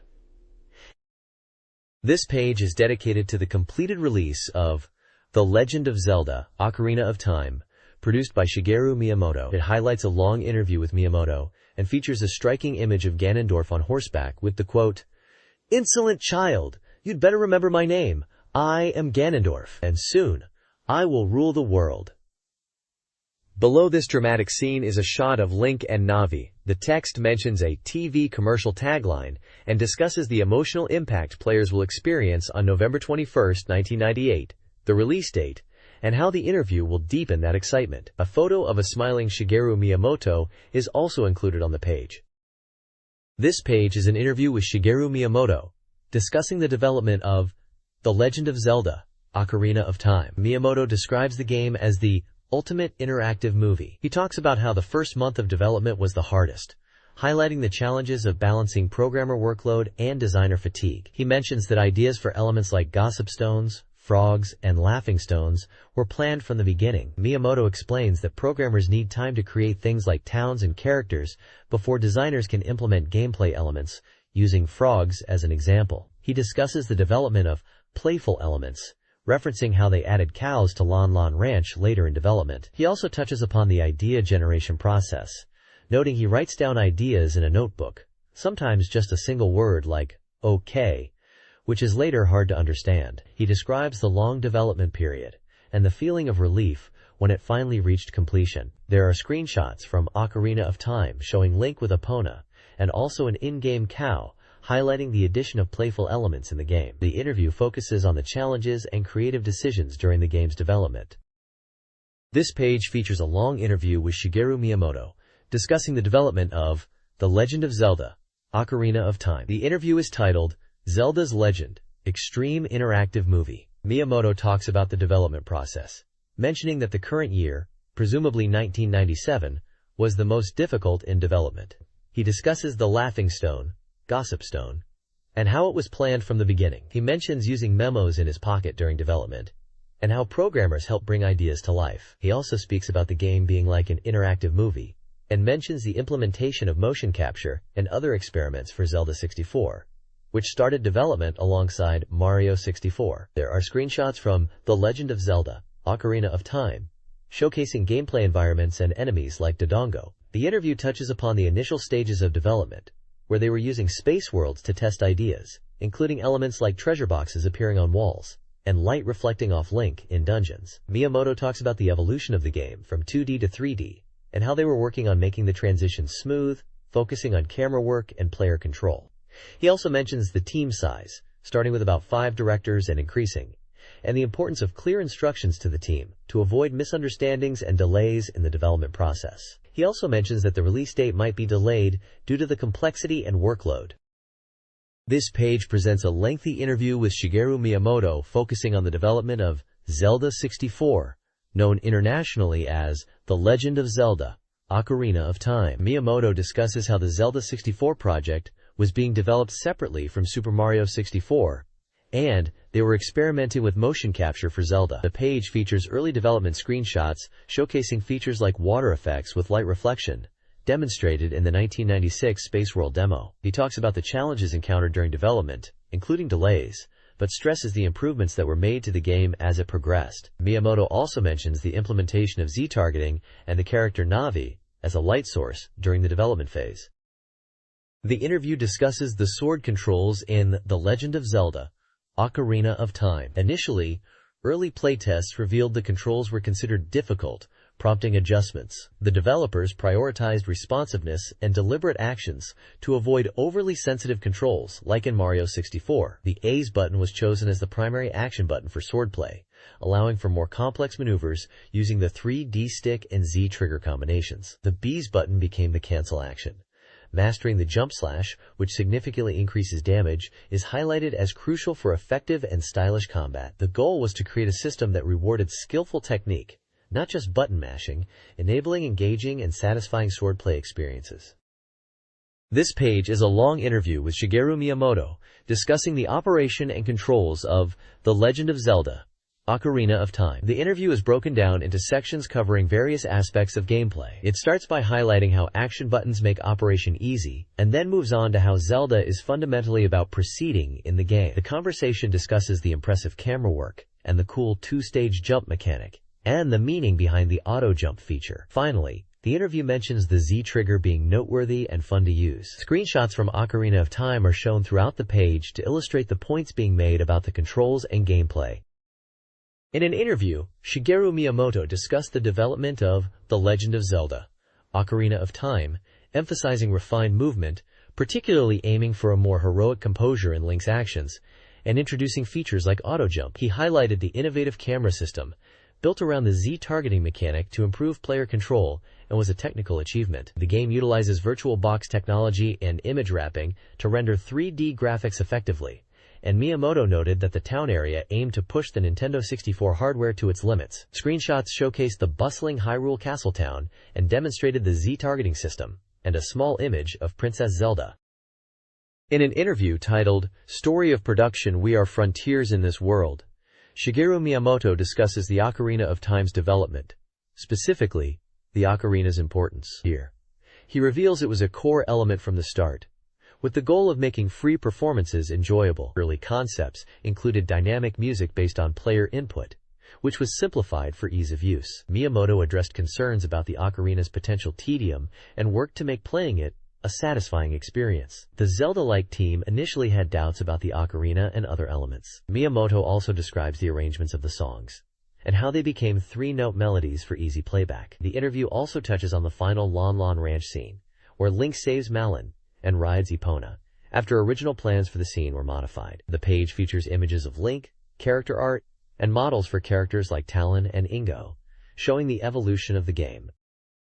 This page is a long interview featuring Shigeru Miyamoto discussing The Legend of Zelda: Ocarina of Time. Miyamoto talks about various aspects of the game's development, including the concept of frontier spirit in the game's world, and the evolution of the ocarina as a key item. He mentions how the team focused on making the ocarina a fun and central gameplay element, ensuring players would use it throughout the adventure. He also touches on the Zelda-like elements and the process of the Zelda Judgment Committee, reviewing and refining ideas. There's discussion around balancing gameplay, incorporating drama, and creating compelling characters like Deconuts, who are featured in screenshots on the page. Miyamoto mentions the design choices for characters, aiming for a goblin-like feel for Deconuts in the early stages, and refining their look. He highlights the importance of sound and music in creating atmosphere, and mentions using interactive movie-like elements, drawing parallels to Star Fox 64, Lylat Wars in Europe, Australia.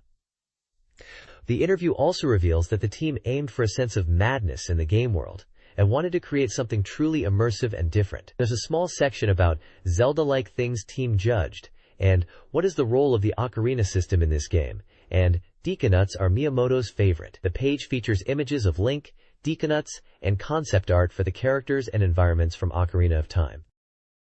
This page features a Shigeru Miyamoto long interview about The Legend of Zelda: Ocarina of Time.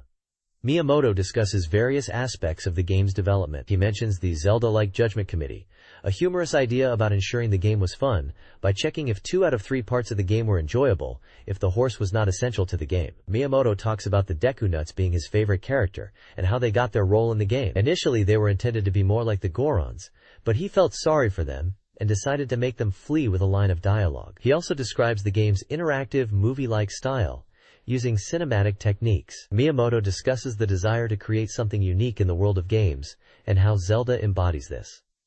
The page includes a screenshot of a Deku Baba enemy. There's also a smaller section titled Deku Nuts Are Miyamoto-sen's Favorites, and a sidebar about Miyamoto-sen's hidden story. Finally, there's a small box mentioning the Ocarina of Time performance at the Laughing Spot theme. The Legend of Zelda, Ocarina of Time, is explored, examining design choices and inspirations. Initially, Navi's English dialogue, giving advice like, "Listen," was showcased at E3 but changed to Japanese. Hyrule Castle's design drew inspiration from German castles, emphasizing realism and defensibility, contrasting with the design of Peach's castle from Super Mario 64. Kakariko Village was designed with uneven terrain to simulate a naturally built, lived-in environment, moving away from previous games' grid-like worlds. Finally, Epona, Link's horse, was influenced by stunt horses from Japanese period dramas, with her aging across the game's timeline. The next page presents a Shigeru Miyamoto long interview section focused on The Legend of Zelda, Ocarina of Time. Miyamoto discusses important specifications that were almost forgotten, such as the vast Hyrule field that feels expansive when exiting Kokiri Forest for the first time. He mentions the intended sense of time flow in the game world.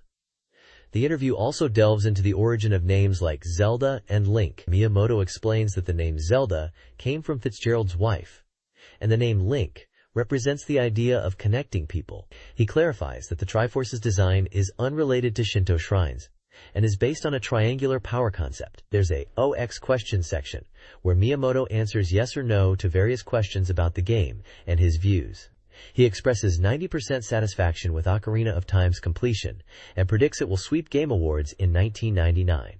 He also mentions that he wouldn't mind his children entering the game industry, and that he enjoys game creation. Screenshots from Ocarina of Time are visible, showing gameplay and Princess Zelda.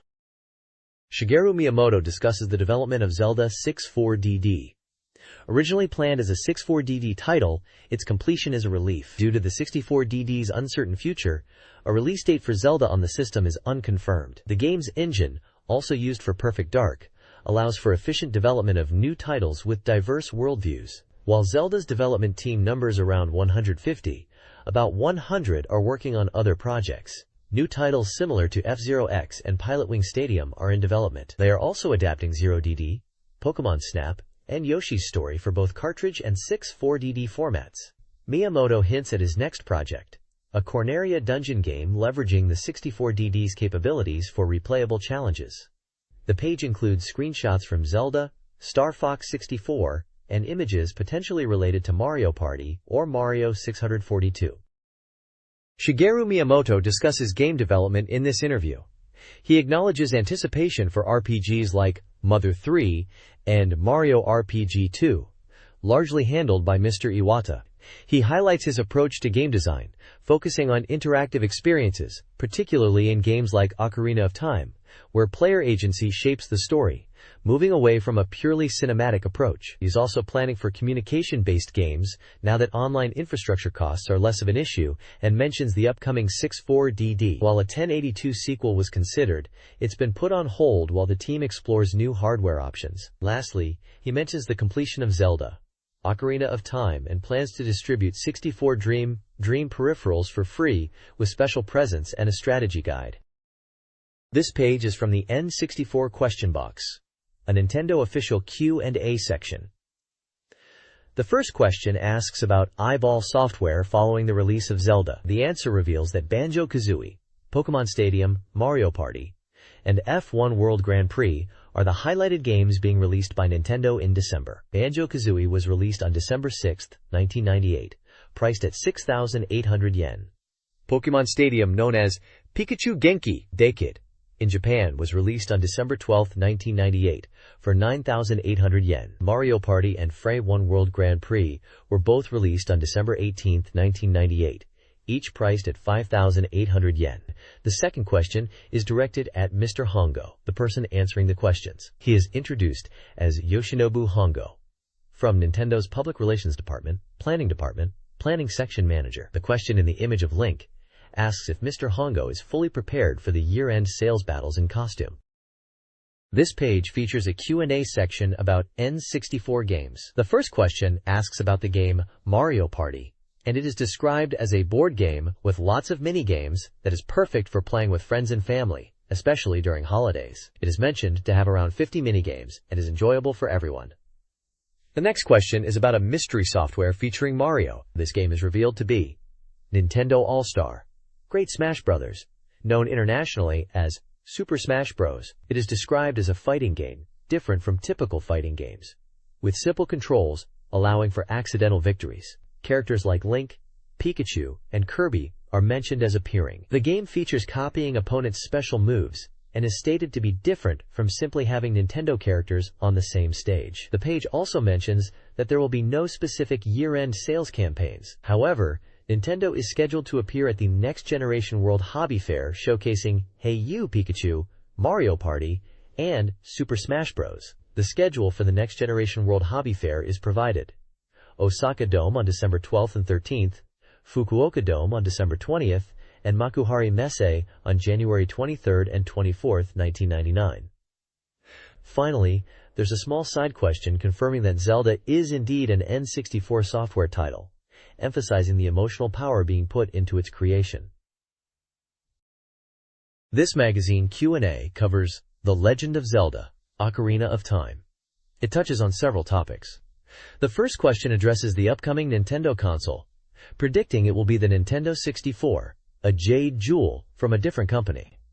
Next, the review praises the Zelda commercial, noting its use of diverse talent like Dorian and BOSE to convey the game's feeling and target a wide audience. The logo change is deemed positive, with the new design considered cooler and easier to understand than the previous time-themed version. Finally, the Q&A confirms no intentional Urawaza secret techniques exist, but acknowledges potential glitches and unintended discoveries might occur due to the game's size, encouraging exploration.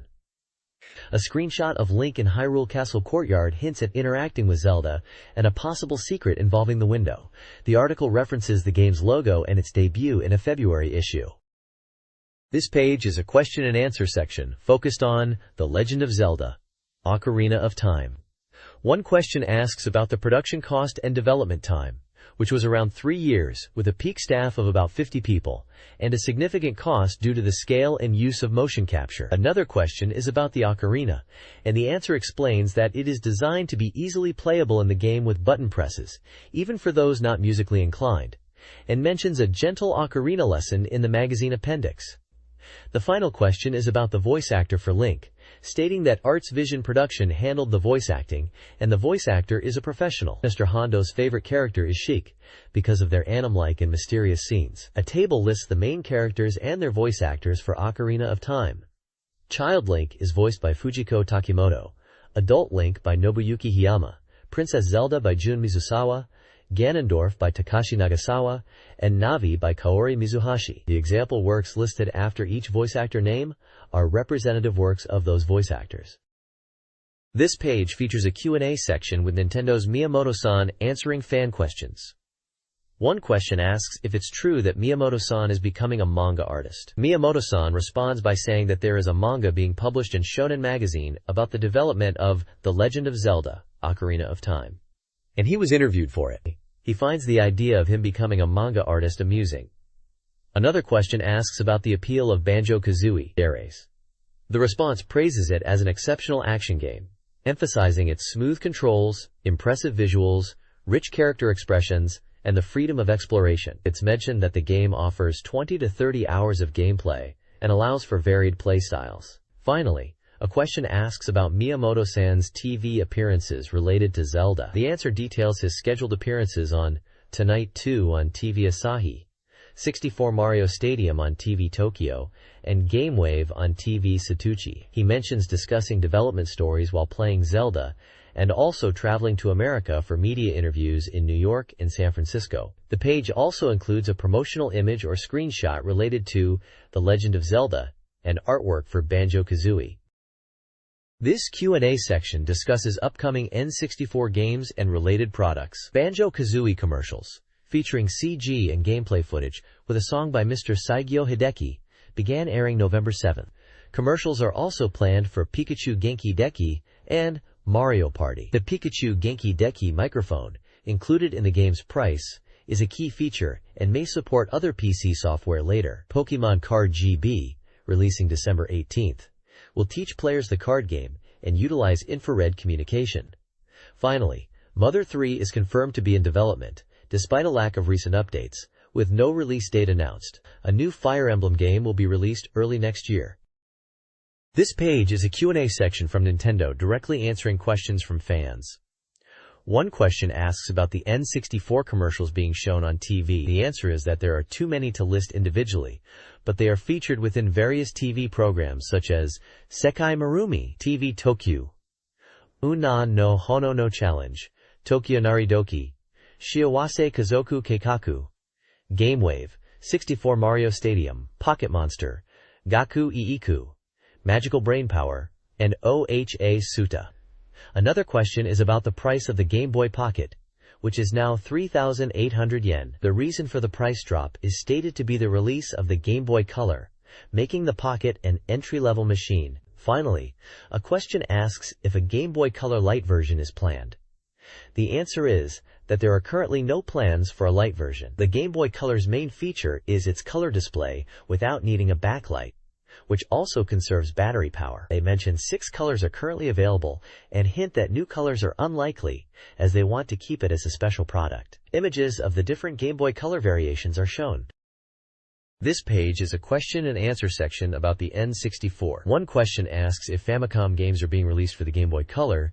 The answer clarifies that while technically possible, there are no plans to actively release Famicom software on Game Boy Color, although they would like to support the Famicom Mother game in color. Another question asks if Donkey Kong Land 2 is complete, and the answer states that it is complete in America, but they are working on color support for the Japanese release and considering offering a downloadable version of Donkey Kong game for the Game Boy. Another question is about using an N64 overseas, and if it's illegal, the answer explains that it's not illegal, but due to different TV standards, NTSC PAL CCAM, and voltage, it might not work or could cause damage, recommending using an N64 purchased in the country you are in. Finally, a question asks Hanjo-san what he did as a child, and he describes playing outside a lot, climbing trees, catching crayfish, playing marbles, baseball, and video games at home, noting that he believes kids nowadays play indoors more. The page also includes a call for readers to submit their N64-related questions to the N64 question box. Capcom's 64Dream magazine feature profiles the company's N64 strategy, with a focus on Magical Tetris Challenge featuring Mickey. Yoshiki Okamoto discusses Capcom's late entry into the N64 market, attributed to careful assessment of the hardware and target audience. Capcom, a multi-platform developer, prioritized aligning their game ideas with the console's capabilities. Okamoto praises the N64's development environment, highlighting its freedom and resource management compared to the more rigid PlayStation. This allows for greater creative control, though developers must also define their own limitations. He cites Miyamoto's games as examples of the console's potential. The article also includes an Okamoto profile, mentioning his hobbies. Magical Tetris Challenge is presented as a fitting title for N64 users, released around Christmas. In an interview about the N64 game Magical Tetris, Okamoto discusses the game's development. Initially unsure of the core concept, he prioritized the beginning and end, aiming to create a Tetris game with appealing characters like Mickey Mouse and Russian dolls, focusing on broad appeal. Though not visually groundbreaking, Okamoto emphasizes the game's fun and addictiveness. The interview also includes an OX question section, where Okamoto answers yes or no to various personal and professional questions, revealing his aspirations and perspectives. Finally, a giveaway offers a Biohazard t-shirt and CDs, designed and signed by Okamoto, to readers who submit application tickets. The next page is showcasing upcoming merchandise and events. Firstly, there's a spotlight on The Legend of Zelda, Ocarina of Time, candy toys from Bandai, featuring soft vinyl figures of characters like Link, Zelda, and Ganondorf, all for just 100 yen each, and coming late November. There are 10 different figures to collect. Moving on, there are new Pokemon Kids candy toy series also arriving in late November from Bandai. DX Pokemon Kids Series 2 is priced at 500 yen and includes a larger Ash figure and Pokemon like Togepi and Butterfree. New Pokemon Kids 5 is a continuation of the standard 100 yen series, boasting a massive 151 different Pokemon figures to collect in total. Lastly, Lawson stores are featured, advertising Pokemon-themed New Year's cards featuring Pikachu, available in illustrated and photo-based designs, and they're also running a Pikachu's Winter Greeting campaign with an original video showcasing a preview of the next Pokemon movie and a quiz event with unlockable Mew data for those who participate. This page announces that Banjo from Banjo-Kazooie visited the 64Dream editorial offices to promote the game's release. The article describes how large and impressive the Banjo mascot costume is, and mentions it was made by a company that also creates costumes for J-League mascots. It details the various actions and poses the mascot can perform, and shows photos of Banjo interacting with the editorial staff. There's also a section about a staff member becoming Banjo editor-in-chief for a day, playing and testing Banjo-Kazooie. The page also introduces the Banjo and Kazooie's Great Adventure Train, a Banjo-Kazooie themed train running on the Sanyo Shinkansen line during the holiday season to promote the game. The train is decorated with Banjo-Kazooie characters inside and out. This page has several news snippets.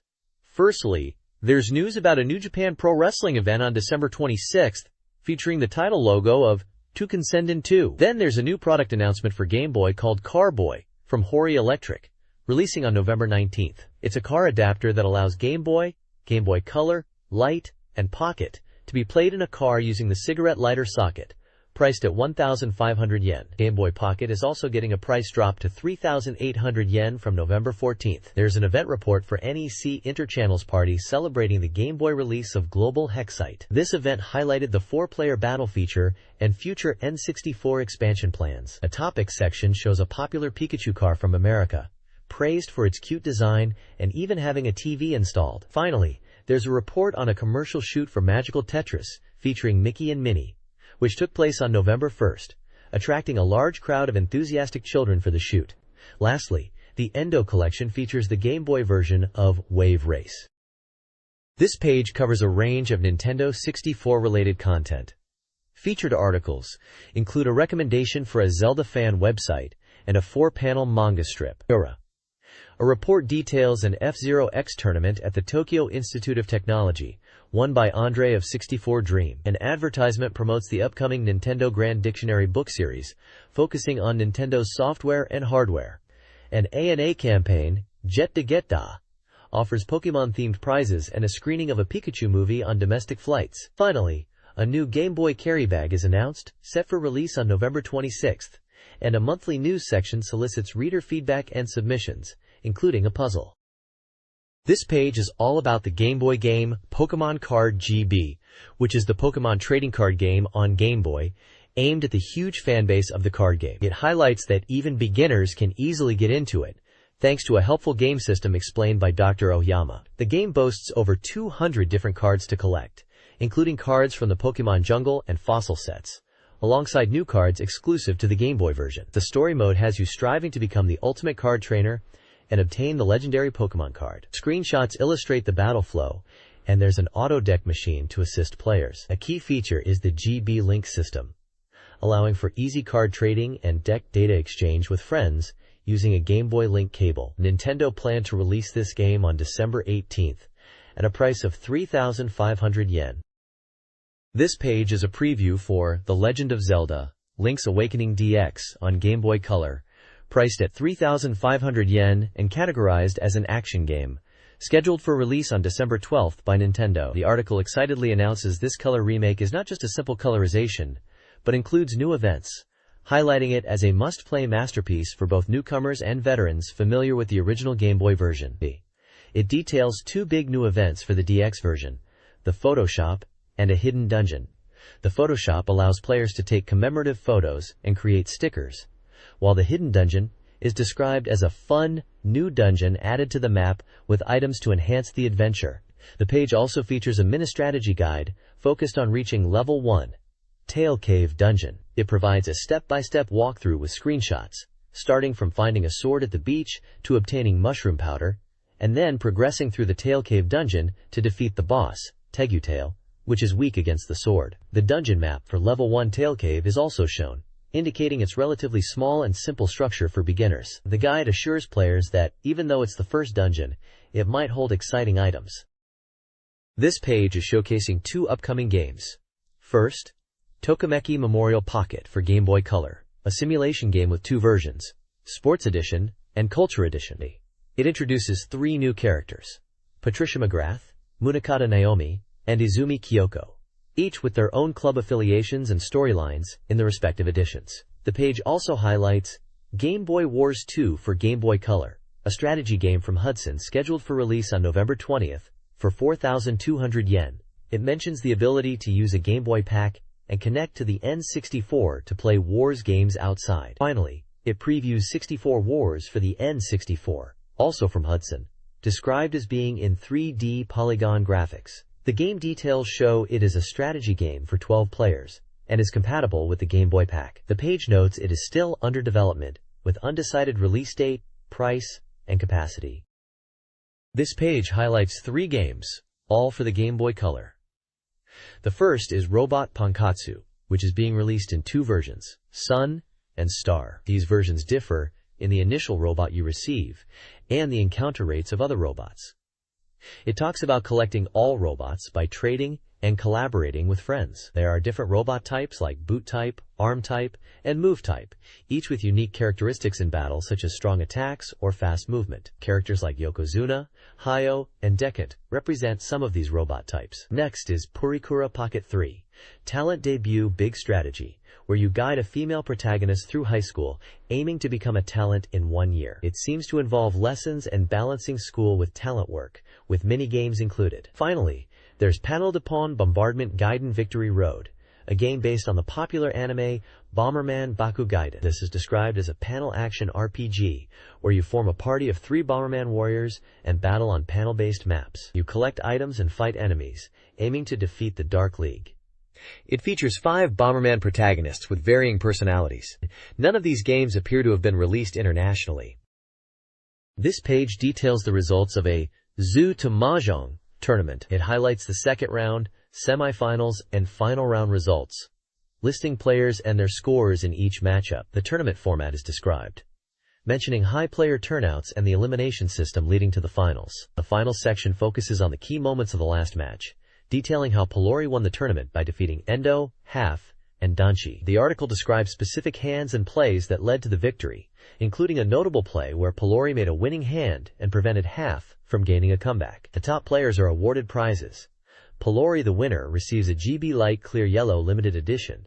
Half in second place gets a collection of Nintendo Famicom software, and Danchi in third place receives a SF memory cassette set. Azuchi also receives a special prize called Hanbu Prize for playing as the Hanbu-san character in the D block of the second round. Pelori also gets a Kirby of the Stars Famicom game as a special prize. This page is a Nintendo Power game list categorized by genre for the Super Famicom. It displays software names, memory and SRAM sizes, and manufacturers. Genres listed include Action, ACT, Shooting, SHT, Sports, SPT, Puzzle, PUZ, Role-Playing Game, RPG, Simulation/Strategy, SLG, and etc. Some notable games mentioned within the lists include Super Donkey Kong, Super Metroid, Street Fighter II Turbo, Rockman 7, Mega Man 7, Super Mario Collection, Kirby Bowl, Kirby's Dream Course, F-Zero, Super Family Tennis, Super Punch-Out, Panel de Pon, Tetris Attack, and SimCity. There is a section titled Editor's Recommended Software, featuring a screenshot and text promoting Famicom Detective Club Part 2, The Girl Standing Behind That. The text highlights the suspenseful scenario and describes it as a famous game recommended for playing alone at night, suggesting a scary atmosphere. The text also notes the game features command selection style gameplay. Finally, at the bottom, there is information regarding Nintendo Power rewrite prices.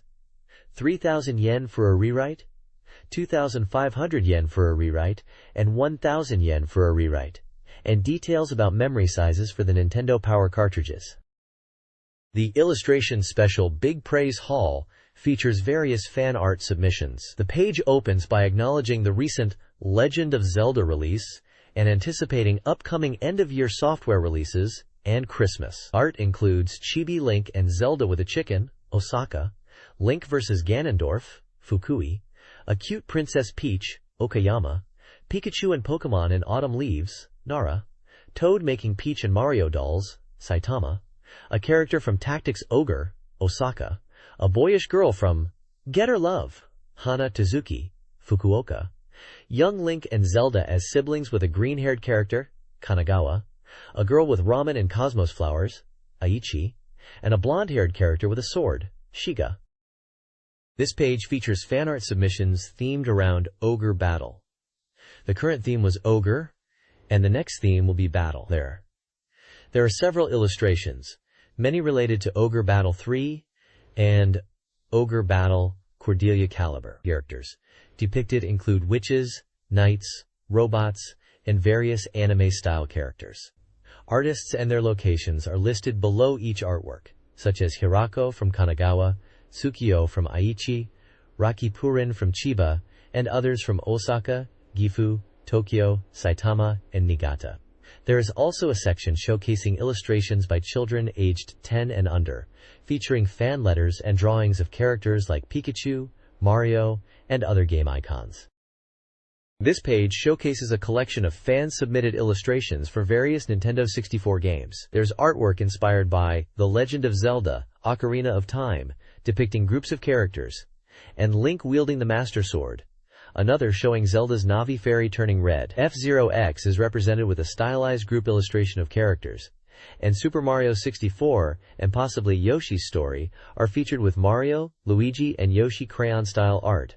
A Star Fox 64 illustration focuses on Fox McCloud and mentions cosplay in a space setting. There is also a Pokemon illustration related to the 64DD, an Earthbound-style cat drawing referencing Mother 3, and a Cooking Girl image likely inspired by the Harvest Moon series. Each illustration includes a short comment, the artist's name, and their prefecture. This fan-submitted content page, Go For It! Mario Parent-Teacher Association, features reader-created 4-Koma manga and illustrations. The 4-Koma Commander's Room section showcases Pokemon-themed strips with humorous scenarios, including Pikachu. Another 4-Koma strip features Mario and Doraemon. Killer Cuties displays various fan art, including stylized Pikachu illustrations and surreal images. Ranked lists of contributor names, such as Sergeant Major and Private First Class, are present. The page also announces an illustration contest recruitment, soliciting character illustrations, fan letters, and 4-Koma manga. Submissions require specific size requirements and color. Prizes include certificates and goods, with a monthly deadline on the 25th. Submissions are to be sent to the 64Dream editorial department, Shin-ai Tai section, at Mainichi Communications.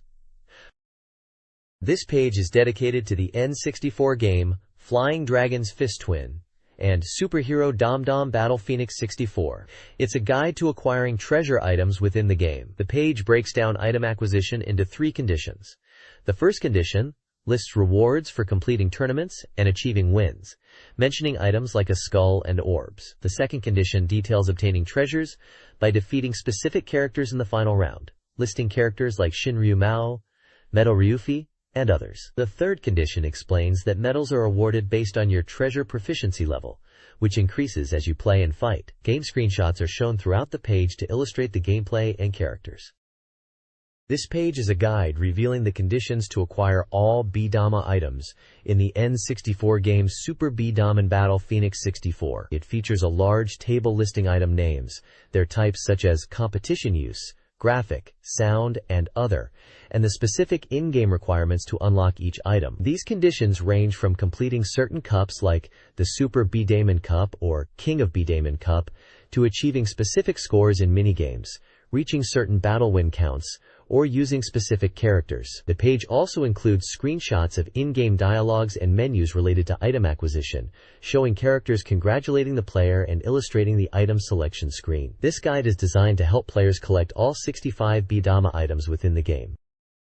This page highlights some cool game techniques for N64 titles. First, it reveals a trick for changing character colors, and even removing a girl's glasses in one game, by inputting a command after you've chosen your character. Next, there's a guide to getting infinite dress-up items by using 2 controllers and memory packs. You choose a character and then use the second controller to win a battle in Tyson mode to duplicate items. The page also features Alice's Waku Waku Trump World, showcasing secret commands to change the card patterns during gameplay in modes like Nervous Breakdown, Blackjack and Poker, Klondike, Page 1, Donburi, Doubt, Speed, 7 Bridge, and 7 Narabe, achieved by pressing specific buttons on different controllers while playing. Doratech's Hall of Fame features tips and tricks for N64 games. Kirato and Resolution 64 Detective Team allows changing the title screen camera angle with the L, R, or C buttons. In an unspecified game, the Mahotenro court and player viewpoint can cause a racket to fall. Super Robot Spirits details the Judaica Sky Dash maneuver. Flying Dragon's Fist Twin unlocks harder difficulty levels by pressing D-pad plus A on the very hard setting, and reveals a shopkeeper's reaction to repeated shop visits. Turok, Dinosaur Hunter, provides cheat passwords for unlimited ammo/lives, flying, and stage select. Finally, the page has a recruitment section, inviting players to submit their own game techniques via postcard or fax for prizes, with details on how to submit and a trick involving 2 controllers.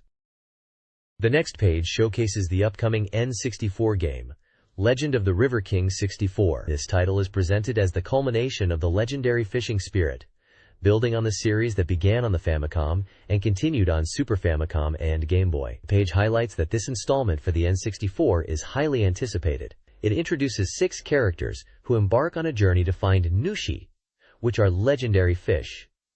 Each character has a short description related to their fishing goals. For example, the father aims to win the fishing tournament. The mother is preparing celebratory food. The older brother is after beautiful nushi in the river. The younger brother is trying to catch underground nushi, and the younger sister wants to catch white nushi for her pet dog Zappa.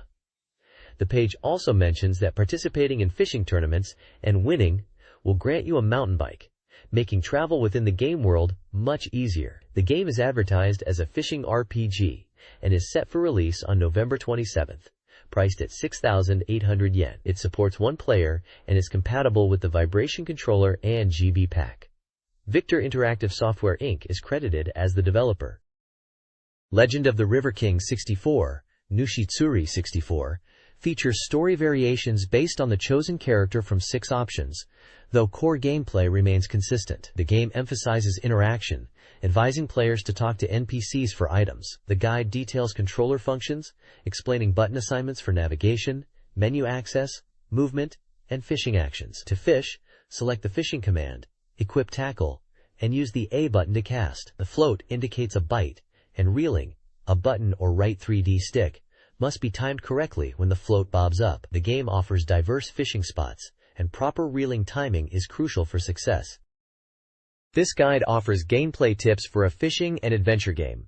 Potentially, Legend of the River King 64, Hardcore Angler. Players progress by gathering information from villagers and repairing a bridge to access new areas. Chatting with cats provides helpful insights. Fishing is profitable. Selling caught fish, especially upstream catches, yields high returns. Insect collecting offers a diversion, with various bugs available in different environments. Encounters with animals can lead to rewards, fights, or flight, influencing character strength. Obstacles like impassable river sections require players to find alternative routes. The guide also mentions Nushitsuri 64 and its realistic fishing mechanics, praised for its balance and lifelike fish behavior. This page showcases the upcoming N64 game Magical Tetris Challenge featuring Mickey, highlighting its original elements and gameplay. Published by Capcom, this puzzle game featuring Disney characters is set to be released tomorrow, November 20th, and will cost 6,800 yen. It supports 1 to 2 players and is compatible with the Rumble Pack. The page details the view of the screen, with numbered labels pointing to in-game elements like the magical timer, next piece display, and magical gauge. It explains the controls, detailing the use of the D-pad for piece movement and quick drop, A-B buttons for rotation, the C button for toggling TLS, and the R trigger for cutscenes in scenario mode. Sections are dedicated to explaining game mechanics such as magical attack, where clearing pieces sends difficult Ojama pieces to the opponent, counter to send back Ojama pieces, magical gauge, which powers up attacks, and combo, which increases attack power and potentially grants combo bonuses. Screenshots illustrate these features with in-game scenes featuring Mickey Mouse and friends. This page is about the puzzle game Weetrix. It is described as a 3D action puzzle game. The page details the gameplay, explaining how water falls from above, and players must use blocks to create terrain to contain the water. Fire blocks are used to evaporate water. The page highlights elements like the earthquake meter, which increases as the land is built up, and the tank, which fills with water, and if it overflows, it's game over. The leader indicator is mentioned, showing where water is leaking, helpful for seeing deeper parts of the terrain. The game encourages players to think carefully, to shape the terrain to manage water flow. This page is a game preview showcasing gameplay elements for the N64 game Weetrix. It details different types of blocks and events that occur during gameplay. The UP block raises terrain to fill holes and create walls, while the down block lowers terrain and evaporates water. The water block adds water to the playfield, and the fire block evaporates water in lakes. The bomb block creates holes in raised terrain. The ice cube block freezes lakes, turning them into solid ground. The rainbow event occurs when a rainbow appears, increasing the score. The earthquake event levels the terrain when the earthquake meter is full, destroying player-built structures. The page also gives gameplay tips for achieving high scores, such as creating many lakes, which are fully enclosed bodies of water to gain points. It also advises players to prepare the field using bombs to manage water, and mentions ducklings, which appear in deep lakes, doubling score points. Finally, it describes the rainbow chance, where scoring is multiplied by 10 when a rainbow appears, especially if ducklings are present. This page is about the N64 fighting game, Fighting Cup. The page details various game modes available, including versus com, where players fight against computer opponents, and versus battle, which is the human versus human mode. Record attack mode lets players challenge various records in modes like survival mode, aiming for 100 KOs, and fastest clear mode in test mode. There's also RODO mode, involving fighting against a mysterious bull. Training mode is for honing skills against a dummy character called Robert Kuhn, allowing practice of combos and special moves. Master Challenge mode tasks players with defeating masters through roulette selection to earn new techniques, with the ultimate master being Joker, who is described as extremely strong. The game is advertised as coming soon, and is a 3D fighting game for 12 players, utilizing 96 megabytes of data and supporting controller packs and rumble packs. It's slated for release in December 1998 at a price of 6,800 yen. The next page introduces Flying Dragon Stadium SD version for the N64. It highlights a new feature called Spirits Dwelling in Treasures. These spirits, categorized by element and type, enhance characters in the game. The spirit types include fire, water, wind, thunder, technique, light, recovery, and time, each offering different abilities, such as the fire spirit Phoenix and the thunder spirit Rama. The page also reveals the story mode, which is described as a powered-up version of the original Famicom game, with improved graphics and a richer story. Players will follow Ryuhi in his adventure, meeting companions and engaging in battles. Screenshots show gameplay action and character art for Ryuhi and Genkai. The article mentions that command details will be revealed next month. This page is a preview for the N64 game Knife Edge, a 3D shooting game. It showcases the special weapons available in the game. These include the homing missile, described as effective against regular enemies, and a versatile weapon that locks onto and automatically pursues enemies. The plasma torpedo is a powerful tracking weapon, but only one can be fired at a time, making it ideal for boss battles. The nuke is the strongest weapon, dealing massive damage, but only firing straight ahead in the center of the screen, making it difficult to use effectively. Flak is described as having low power, but attacking a wide range, useful against groups of enemies and missiles, and good for both offense and defense. The laser is less powerful than the nuke, but follows homing enemies, making it effective in boss fights and easy to use. Lastly, the special bomb is charged by defeating 30 enemies, filling a gauge displayed at the bottom right of the screen, becoming available to use once full, and is very powerful against bosses and groups of enemies. The game is published by Kemco, and was scheduled for release on November 27th, with support for 14 players and the Rumble Pack. This page showcases Tetris 64, a puzzle game for the Nintendo 64, emphasizing its unique biosensor feature. The game supports 1 to 4 players, and its main draw is the Bio-Tetris mode, where a biosensor, sold separately, is used to influence the gameplay based on the player's heart rate. When your heart rate increases, the game becomes more challenging by dropping unfavorable tetriminos. It's described as, quote, exciting battle play, and is noted to be enjoyable even without the biosensor, but the biosensor adds a distinct and thrilling experience. The page also shows game details like the title, developer, SETA, release date November 13th, price 4,980 yen, genre, puzzle, and biosensor compatibility. An option screen is displayed, including a biofeedback reverse setting.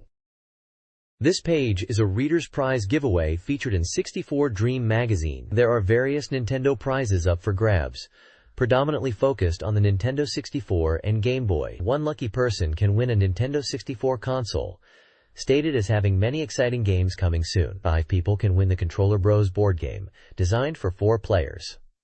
Another lucky person can win a Game Boy Color, noted for its popularity and frequent sellouts. A single person can also win a rare, limited edition Extreme Green Nintendo 64 controller, considered a collector's item. Prizes also include a Pokemon Pikachu virtual pet, popular in both Japan and America, and for Game Boy, American versions of Pokemon Red and Blue. 15 winners will receive a set of Ocarina of Time figures from Bandai, featuring detailed figures of Link and Zelda. 10 people can win the Metal Walker handheld game by Capcom, a portable LCD game where you raise robots while walking, equipped with a pedometer. Finally, 10 people can win a Famicom cleaner, which resolves cartridge contact issues and is also compatible with the N64. The deadline to enter is December 17, 1998, and winners will be announced in the March issue of 64Dream magazine. This page is a reader questionnaire for the 64Dream magazine. It's asking readers about their opinions on the current issue, including the cover and articles. It also asks about their favorite and least favorite articles from a listed table. A key part is about N64 games, inquiring about upcoming titles readers are interested in, and what N64 games they would recommend, with a table of many games listed as options. The questionnaire lists a huge number of upcoming and existing N64 titles, including Castlevania 64, Winback, Extreme G2, NBA in the Zone 2, Earthworm Jim 3D, Kirby 64, The Crystal Shards, Conker's Bad Fur Day listed as Conker 64 12 Tales, SimCity 64, Shadowgate 64, Trials of the Four Towers, Neon Genesis Evangelion, Super Mario RPG, Super Mario 64, Superman 64, Top Gear Overdrive, Buck Bumble, Tonic Trouble, Snowboard Kids, Doshin the Giant, Rayman 2, Weetrix, Tetris 64, Harvest Moon 64. There's a section where the magazine answers frequently asked questions about the reader survey, such as how many postcards they receive monthly, around 10,000, and why they ask for school/work information, to understand their readership better. Another question addresses a mystery message in handwriting on the survey postcards, explaining it's just a playful element with no deep meaning. Now, they also address the question, what is Anketo? Explaining she is a long-haired, hard-working editor, though no longer present, with rumors of her transformation. This magazine index, the Dream Game Index, lists N64 games with corresponding page numbers, featuring titles like Castlevania, Dracula, Wave Race 64, and The Legend of Zelda, Ocarina of Time. A next issue preview hints at a Zelda. Ocarina of Time Strategy Guide. The N64 Software Development Interview section references development insights for Mario Party, Harvest Moon 64, and Ganbare Goemon. Reader anecdotes related to N64 discoveries and Zelda games are found in Game Dream Believer. The editorial postscript offers personal notes from the editors, while a Rokuyan Dream Diary comic strip features Mario and Luigi. Contact information for the magazine and details on back issues are provided.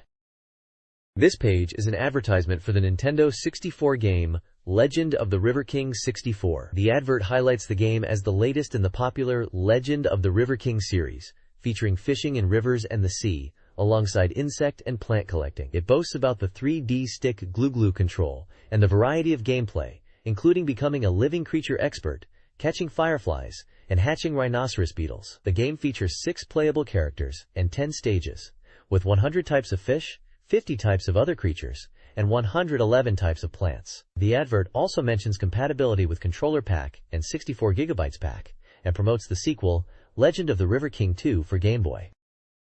The next page is an advertisement for the N64 game, Knife Edge, Nose Gunner, a dramatic space shooting game. It's slated for release on November 27, 1998, and will cost 6,980 yen. The game features 1 to 4 player modes, 3D shooting, and is compatible with the Rumble Pack. The game's premise is described with a survival rate of only 0.02% in the Western era 21XX. Humanity has escaped a polluted Earth to colonize Mars, but encounters alien life forms in what is described as a prelude to rebellion. Players are test pilots, dispatched from Defense Headquarters to investigate Mars.